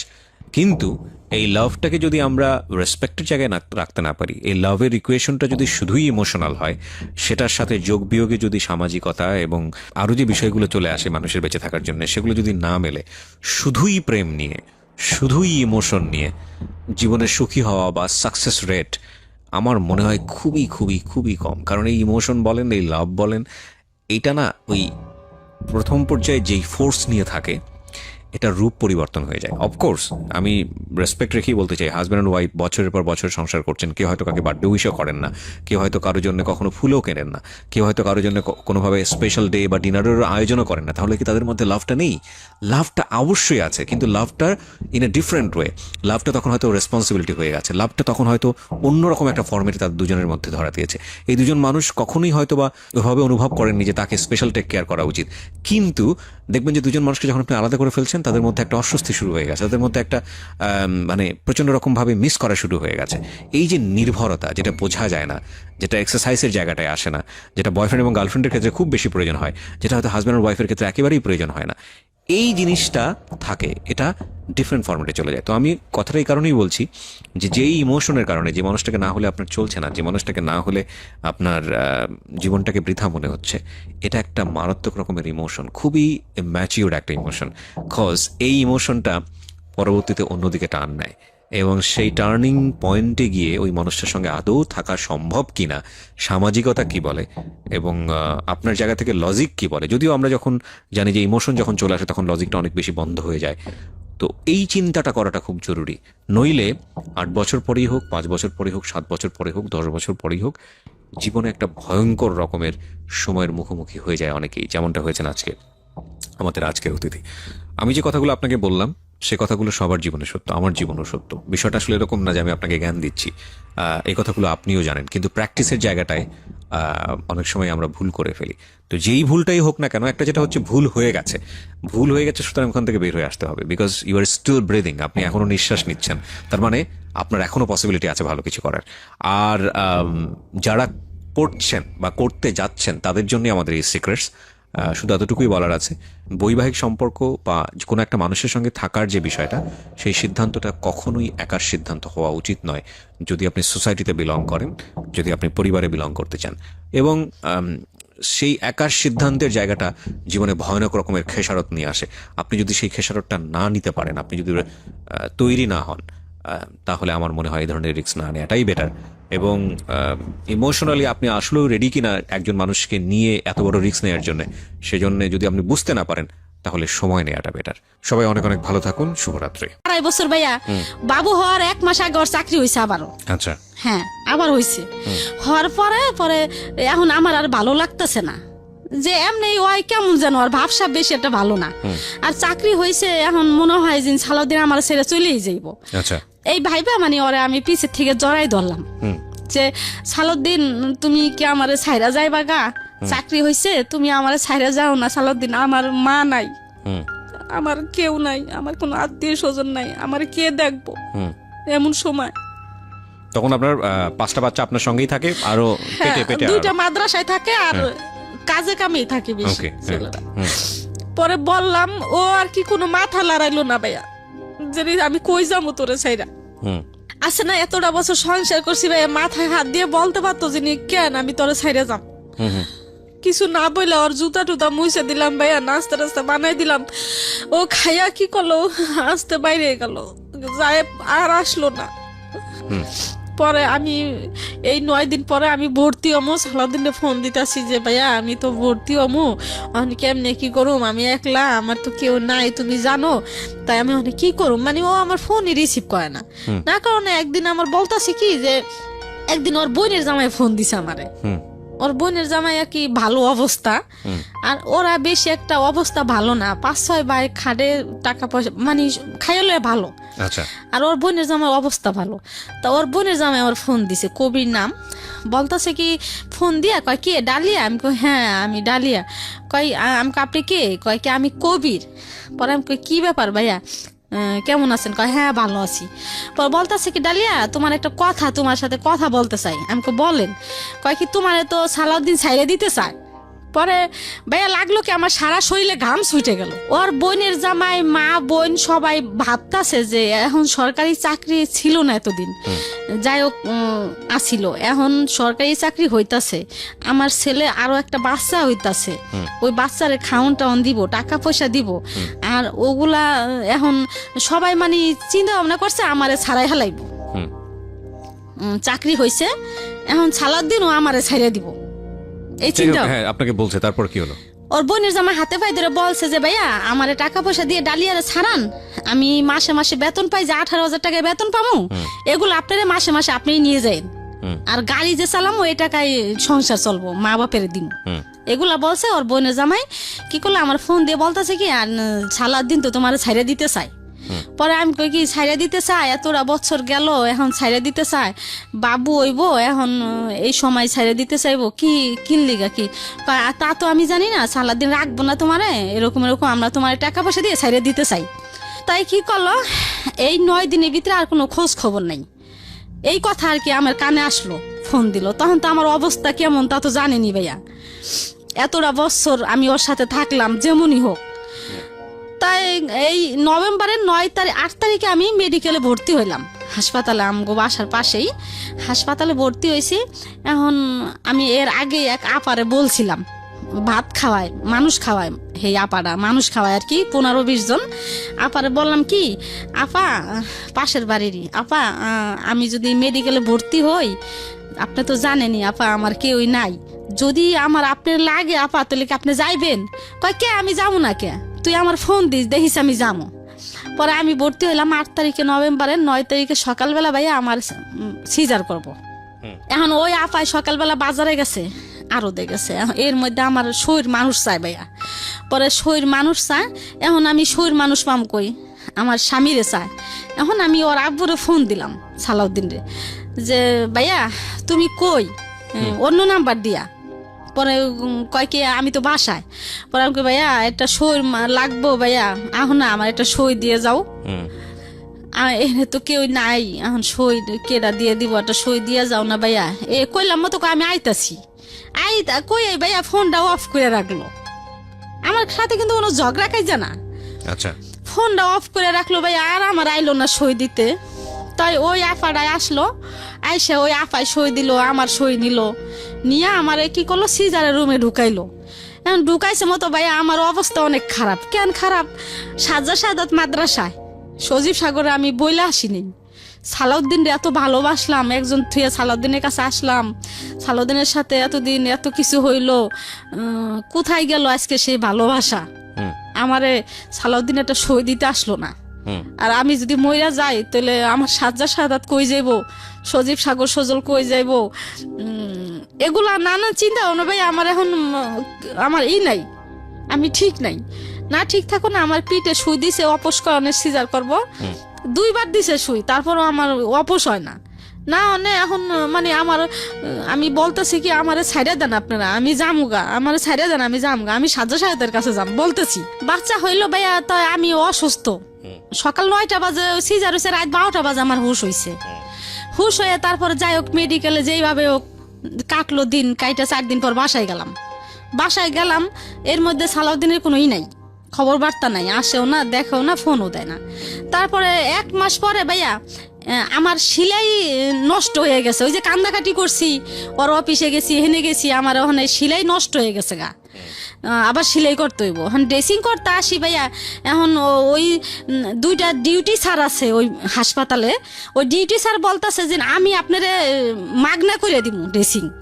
ওই আমার অবস্থা খারাপ, কান্দাকাটি করি, এই জন্য আমার প্রতিদিন ড্রেসিং করে দিত। প্রতিদিন আমি খুবই কানলে আমার রাগ করতো, কইতো কি আল্লাহ আছে, আল্লাহ আল্লাহ করেন, এগুলা বলতো। এরকম ড্রেসিং করতে করতে 1 মাস ভরে আমি ড্রেসিংই করলাম ভাইয়া, আমার ঘাও আর শুকাইলো না। বলতেছে যে আপনার ফিরে নতুন করে আবার করতে হইব, সেলাই দিতে হইব। এখন আমার মাথা তো খারাপ হয়ে গেছে, নতুন করে সেলাই দিতে হইব, আমার কি অবস্থা হইব। এখন আবার ওইটা খুললো ভাইয়া, খুললে ওই জায়গা পরিষ্কার করে আবার আমার সেলাই দিল। সেলাই দিয়ে যেদিনকে বাসায় গেলাম, আমার ওষুধ লেখা দেয় ভাই, আমি তো ওষুধ খাইতে পারি না, টাকা পাবো কোথায় আমি ওষুধ খামো। তা বাসায় গেলাম, মনে হয় কি যে শিং মাছের মতো আমার কাতাই, শিং মাছে যেমন কাতা দিলে ভাইয়া যেমন করে, ঠিক আমার সেলাইটা এরকমই করতেছে, এরকম কষ্ট হইতেছে আমার। এর মধ্যে ও ফোন দিছে ভাইয়া 1 মাস পরে। ও ভাবছে যে 1 মাসে তো ঘাওটাও শুকাইছে, হয়তো ডালিয়ার কাছে গেলে আমার জায়গা দিব ডালিয়া, বুঝতে পেরেছি। হ্যাঁ, আর ভাইয়া ওই দিনই আমার ডিভোর্স দিছে ভাইয়া, ওই 1 মাস পরে, বাবু আর 1 মাস পরে। আমার বাচ্চা দেখেও নাই না, ডিভোর্স যেদিনকে দিছে ভাইয়া ওই দিনই আমার ফোন দিছে। দেখেন ভাইয়া, ওই দিনে আমার ফোন দিয়া বলতাছে কি ফোন দিছে, আমি কই এতদিন পরে সালাউদ্দিন আমার ফোন দিল, ফোন আমি রিসিভ করলাম ভাইয়া। আমার রাগের কিছু নাই এখানে, কারণ যে বুঝে না তার সাথে রাগ করে কি লাভ। পরে আমি আর রাগ করলাম না, ফোনটা রিসিভ করলাম। রিসিভ করে আমি বলতাছি কি ব্যাপার সালাউদ্দিন, তুমি এতদিন পরে ফোন দিছো, কয় কেমন আছো। পরে আমি কই হ্যাঁ ভালোই আছি। এমদা কিন্তু আমার নতুন করে আবার সিলাই দিলাম। পরে কয় কি ডালিয়া আমি তো বাসায় আসতে চাই। পরে আমি কই তুমি আসো ভাই, আমার কথা হলো কি ও আসুক, ও আইসা আমার বাবুরারে দেখুক, দেখলে হয়তো মায়া লাগতে পারে, ঠিক আছে ভাইয়া। কিন্তু ওই দিন আমার ডিভোর্সই দিছে সে। আচ্ছা, তো বাসায় আসলো ভাইয়া, আইসা অনেক দিন হয়ে গেছে আসে না, বুঝেনি তো ছেলে মানুষ। পরে আইসা ভাইয়া আমার সাথে কেমন কেমন যেন করতেছে দেখেন। পরে আমি আর ওর সাথে রাগ দেখাই না, আমি কার সাথে রাগ দেখাবো, রাগ টাগ দেখাই না, কোনো অভিমান টভিমান করি না, রাগ টাগ দেখাই না। আমার সাথে ভাইয়া কেমন যেন করতেছে, রং কেমন করে, আমার তো হিন্দি খবর হয়ে যাইতেছে। পরে আমি আবারও বলতেছি সালাউদ্দিন, এক কথায় বললাম সালাউদ্দিন তুমি জানো সালাউদ্দিন 1 মাস আমি এই আমার শিলের জায়গায় ড্রেসিং করছি, আমার নষ্ট। ডিভোর্স দিয়েছে আপনাকে সেদিন, তাহলে তারপরে আবার সে আপনার কাছে আসছে কিভাবে? হ্যাঁ, কেন গেল, ওই যে অনেক দিন ধরে যায় না আমার বাসায়। আপনাকে ডিভোর্স জানিয়ে দিয়ে তারপরে গেছে আপনার কাছে? না, ডিভোর্স দিয়ে জানাই নাই। ও, আপনাকে দিয়েছে ঠিকই কিন্তু আপনাকে জানাই নাই? না, জানাই নাই, গেছে আর কি ওর স্বার্থের জন্য গেছে। ঠিক আছে, তারপর? হ্যাঁ, তাই আমারে আমি বলতেছি কি সালাউদ্দিন তুমি যে এরকম করতেছো সালাউদ্দিন, এরকম রং ঢং করতেছো, দেখছো সালাউদ্দিন এই যে আমার বেন্ডিশ আজকে নতুন করে আবার কইরে আনছি, এই যে দেখো, এই দেখা ও আর আমার মানে দুষ্টামি করতেছে না আমার সাথে, না করে এখন আমার কানে কানে বলতেছে দেখেন ভাইয়া কেমন, কয় ডালিয়া কোর্টের থেকে কাগজ এলে তুমি সই দিয়ে দিও। পরে আমার মাথা গেছে খারাপ হইয়া, কিরে আমি কাগজ আনলে আমি সই দিয়ে দিব। পরে ওই শিলে অবস্থায় বইসা বললাম, বইসায় আমি পাগল হয়ে গেছি, বইসা বলতাছি সালাউদ্দিন তুমি এরকম কাজটা করতে পারলা, তুমি কেমনে করলা সালাউদ্দিন, তোমার মনে কি কিছু কইলো না, আর তোমার কি কিছু অতীত কিছু মনে পড়লো না তোমার, তুমি আমার কেমনে আনছো হাবিব ওইসে, তোমার কিছুই কি মনে পড়লো না সালাউদ্দিন, কি দোষ আমার, আমার তো কোনো দোষ নেই, কেন তুমি এরকম করলা সালাউদ্দিন। মানে আমি পাগল হয়ে গেছি, মনে হয় কি ভাই আমি পাগলের মতো করতেছি, ওর কোনো ভাষা নাই, ও চুপচাপ বসে রয়েছে। বসে থাকলে ওরে আবার ভাই আমি জুতা কিনে দিছিলাম, শার্ট বানাই দিছিলাম, ওই জুতা কি করলাম ভাই আমার ওই সেলাই অবস্থায় জুতা কি করলাম আমি বডি দিয়ে কাইটা ফেলাইলাম, আমার সাথে পারলো না ভাইয়া। ওই জুতা আমি বডি দিয়ে কাইটা 2 ভাগ করলাম, ওই শার্টটা আমি 2 ভাগ করলাম ছিঁড়া করছি। এখন কি করলো ও ঘরে, ও ভয় পেয়ে গেছে, যে মানুষজন তো একখানে হইব। পরে আসতে কি করলো, বের হয়ে গেছে, বের হয়তো কোনো বন্ধু বান্ধবের কাছে গেছে। তারপরে আমি ওর অফিসে আসা যাওয়া করতাম ভাইয়া, এর মধ্যে ওর ডিপু যেখানে গাড়ি চালায় ম্যানেজার, ওই ম্যানেজারের কাছে আসা যাওয়া করতাম। পরে এই হাবিবরে দেখা ওরা সবাই মানে আমার লিগে খুব মায়া করতো অফিসে। পরে ম্যানেজার ওরে ডাকছে যে তোর বোর কি দোষ, মানে একটা তো দোষ দিতে হইব, তোর বোর চরিত্র খারাপ না কারণ নিয়ে কোনো খারাপ কিছু দেখছিস? কয় না, কয় কিছু না। কয় তো কি খারাপ? কয় কি আমি যা টাকা পয়সা দিই তার ওর হয় না। পরে ম্যানেজার বলতেছে যে এগুলা তো সব বউরাই কয়, টাকা পয়সা কোনো বউ করিও না, সব মহিলাগো একটা না একটা থাকে, তাই এই জন্য কি তোর বউ ছেড়ে দিবি? তা দেখ রে এরকম এরকম। আচ্ছা, আমি এতদিন ডিটেল আর না যাই, আমি শুধু আপনার কাছ থেকে শর্টকাটই যদি জানি, কি হলো এরপরে? এরপরে আপনি ডিভোর্স দেওয়ার পরে কি আপনার সঙ্গে আর ব্যাক করেছেন, আপনি মেনে নিলেন এটা? হ্যাঁ হ্যাঁ, নাকি মেনে নিলে বাধ্য হলেন? কি হলো দিন শেষে? তবে আমার কি করলো, 3 মাস অফিস থেকে আমার হাবিব রে 5,000 করে টাকা দিল 2 বার। দেওয়ার পরে দ্বিতীয়বার সালাউদ্দিন আমার ফোন দিয়ে বলতেছে কি যে এর মধ্যে 3 মাস আর সালাউদ্দিনের সাথে আমার সাথে সম্পর্ক নাই। যে সালাউদ্দিন ফোন দিয়ে বলতেছে যে ডালিয়া তোমারে আমার ফ্যামিলির থেকে আমি আর কি মামলা করছি এর মধ্যে আর কি। মামলা করে দিয়েছেন? হ্যাঁ মামলা করছি। কি মামলা করেছেন? মামলা করছি যে যৌতুক মামলা করছি। আর যৌতুক এবং নারী নির্যাতন যেটা হয় আর কি। হ্যাঁ হ্যাঁ, খেয়াল করবেন 3টা অ্যাঙ্গেল আছে এই গল্পে। এর ভিতরে একটু থামাই আপনাকে। 3টা অ্যাঙ্গেল প্রিয় শ্রোতা। একটা হচ্ছে ওনার আগের সংসার, ওনার পরের সংসার, দ্বিতীয় অ্যাঙ্গেল, তৃতীয় অ্যাঙ্গেল হচ্ছে মামলা। এই মামলার বিষয়টা এখানে কিভাবে আসলো, মানে এবং যখন সরকারের কাছে আশ্রয় নিতে হচ্ছে এই সমস্যা সমাধানের জন্য, সেই যে আশ্রয় যে যৌতুক এবং নারী নির্যাতন, যৌতুকের প্রসঙ্গ তো এখানে আসেই নাই, মানে পুরো এন্টায়ার গল্পে। এবং নারী নির্যাতনের বিষয়টা কিন্তু ওনার আপনার কি গায়ে হাত তুলতো? হ্যাঁ আমার খুব মারতো। ও মারতো? আমার মায়ের পাগলের মতো মারতো, এই পাশে থেকে মারে ওই পাশে নিত, ওই পাশে থেকে ওই মাসে। এই 8 বছরের সংসারে এত মারতো, তারপর আপনি সংসার করেছেন তার সঙ্গে? হ্যাঁ আমি সংসার করছি, ওই যে একটাই ভাইবা যে আমার কিছু করার ভুল, ভয়ঙ্কর রকমের ভুল। আচ্ছা ঠিক আছে, হ্যাঁ বলেন তারপর। তো আমি মামলা করছি। এখন মামলা ওখানে ও বলতেছে কি ডালিয়া তুমি বাবুরে লইয়া যাই বাইবা, তো এগুলো না করে আমার ফ্যামিলির থেকে তোমার 2 লাখ টাকা দিব, 2 লাখ 2.5 লাখ যাই দেখ তুমি মাইনে নাও। আর আমি তো আছি, আমার সন্তান, আমি তো আর এটা করতেছি না। ও যদিও সই দিয়ে থাকি তাহলে তো আমি মনের থেকে সই দিব না, সন্তান তো সন্তানই আমার, তাই তুমি মাইনে না, পরে আমরা মিলবো। তাই ভাইয়া আমি কি করলাম, ওর কথা আমার ভুল হয়ে গেছে বলতেছে, আমার ভুল হয়ে গেছে। আমি ওই ম্যানেজার টেনাজার সবার কথা মতো মামলাটা তুলে নিলেন? হ্যাঁ না তুলে নিলাম না, ওর উকিলে আমার উকিলে মিলা এই মানে এক জায়গায় বইসা ওই আমারে কি করলো 2.5 লাখ টাকা দিল। বাবুর হাবিবের বাবদ 50,000 টাকা আর আমার কাবিনের 2 লাখ টাকা। পরে দেওয়ার আগে থেকে আমার সাথে ভালো যোগাযোগ শুরু করলো ভাইয়া ওর আব্বু, এই সালাউদ্দিন। ভালো কথাবার্তা বলতেছে, দেওয়ার প্রায় 15-20 দিন আগের থেকে আমার আগের মতো মানে এই বিয়ার আগের মতো কথাবার্তা শুরু করতেছে। এখন আমার বলতেছে কি আমার ভুল হয়ে গেছে ডালিয়া, তাই আমি আবার তোমার জীবনে আসতে চাই, তোমার মা বাপ নাই, হাবিব রেখে রাখবো, এত কষ্ট। পরে ভাই আমি রাজি হইয়া ওরে আবার আমি আনলাম, আইনা পর আবার আমরা কি করলাম, কাবিন কইরা ফিরা ও বলতেছে কি আমার কিছু টাকা টুকা দাও না। ও আমার কাছ থেকে ভাই 1 লাখ টাকা নিল আর 1.5 লাখ টাকা আমার কাছে রইলো। ও আবার টাকা নিয়ে নিয়েছে? হ্যাঁ 1 লাখ টাকা নিল, নিয়ে 1.5 লাখ টাকা আমার কাছে থাকলো। এখন ওই 1 লাখ টাকা নিয়ে ঋণ পিন দিল, একটা অপ্পো সেট টেট কিনলো আমো ঘরে, মানে আমারও টুকটাক কিছু আর কি ভাঙছি ভাইয়া বুঝছেন কইরা। তারপরে এখন কিছুদিন পরে ভাইয়া আবার শুরু করছে, আবার ওই 1.5 লাখ টাকা চাই ভাইয়া বুঝছেন। ওই 1.5 লাখ টাকা আমার কথা হলো কি সালাউদ্দিন তো আমার ভালো কিছু দেয় না। ডিভোর্স দিয়েছেন, তারপরে আর মামলা করেছেন, মামলা তুলে নিয়েছেন টাকার জন্য, উকিলে বসে একটা সমাধান করেছেন। তারপরে সে আপনার কাছে আবার ফিরছে, ফিরে টাকাগুলো যখন আপনার কাছ থেকে নিচ্ছে তখন কি তাকে আবার বিয়ে করেছিলেন? না করেন না, আবার বিয়ে করছেন। তখন কত টাকা দিন মহল ধরেছেন? 1 লাখ টাকা। 1 লাখ টাকা, আচ্ছা ঠিক আছে। তারপরে ওই 1.5 লাখ টাকা আবার চাইতাছে, পরে 1.5 লাখ টাকা চাইতাছে। এখন আমার কথা কি যে ও তো আর ভালো না, যদি ভালো হইতো 1.5 লাখ টাকা আমার কিডনি বেচেও দিতাম। 1 লাখ টাকা দিছি, তা 1.5 লাখ টাকা থাক আমার কাছে, তাই ওই 1.5 লাখ টাকা চায়। আর ভাইয়া আজকে এই মেয়ের সাথে, কালকে ওই মেয়ের সাথে, খুলনা যায় একটা, গোপালগঞ্জ যায় একটা, এই নোয়াখালী যায় একটা, মানে যেই দেশে যাইবো ওই দেশে তার একটা আছে ড্রাইভার, গাড়ি চালায়, ওই দেশে তার একটা না একটা আছেই। প্রত্যেকটা মেয়েরে আমি ধরছি আর কি, ওই যে ও তার মোবাইল থেকে ফোন দিয়ে আমি ধরছি। এরকম করতে করতে তো সে আমার এখন মানে ওই 1.5 লাখ টাকা 1.5 লাখ টাকাই করে, আমি ওই 1.5 লাখ টাকা দেই না কা। তা আমার কথা যে আমি 1.5 লাখ টাকা দিমু, কারে দিমু?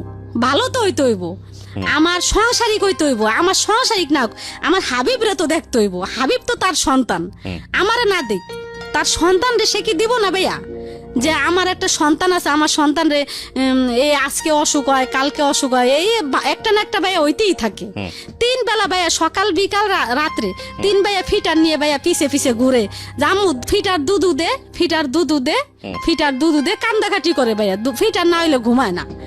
তাই খুব এই বাচ্চাটা নিয়ে আমি খুবই কষ্টে আছি ভাইয়া। আর আমার ওই ছেলেরা আমার খুব ভালোবাসে ভাইয়া, ছেলেরা টাকা পয়সা। লাস্ট কি দাঁড়াইছে?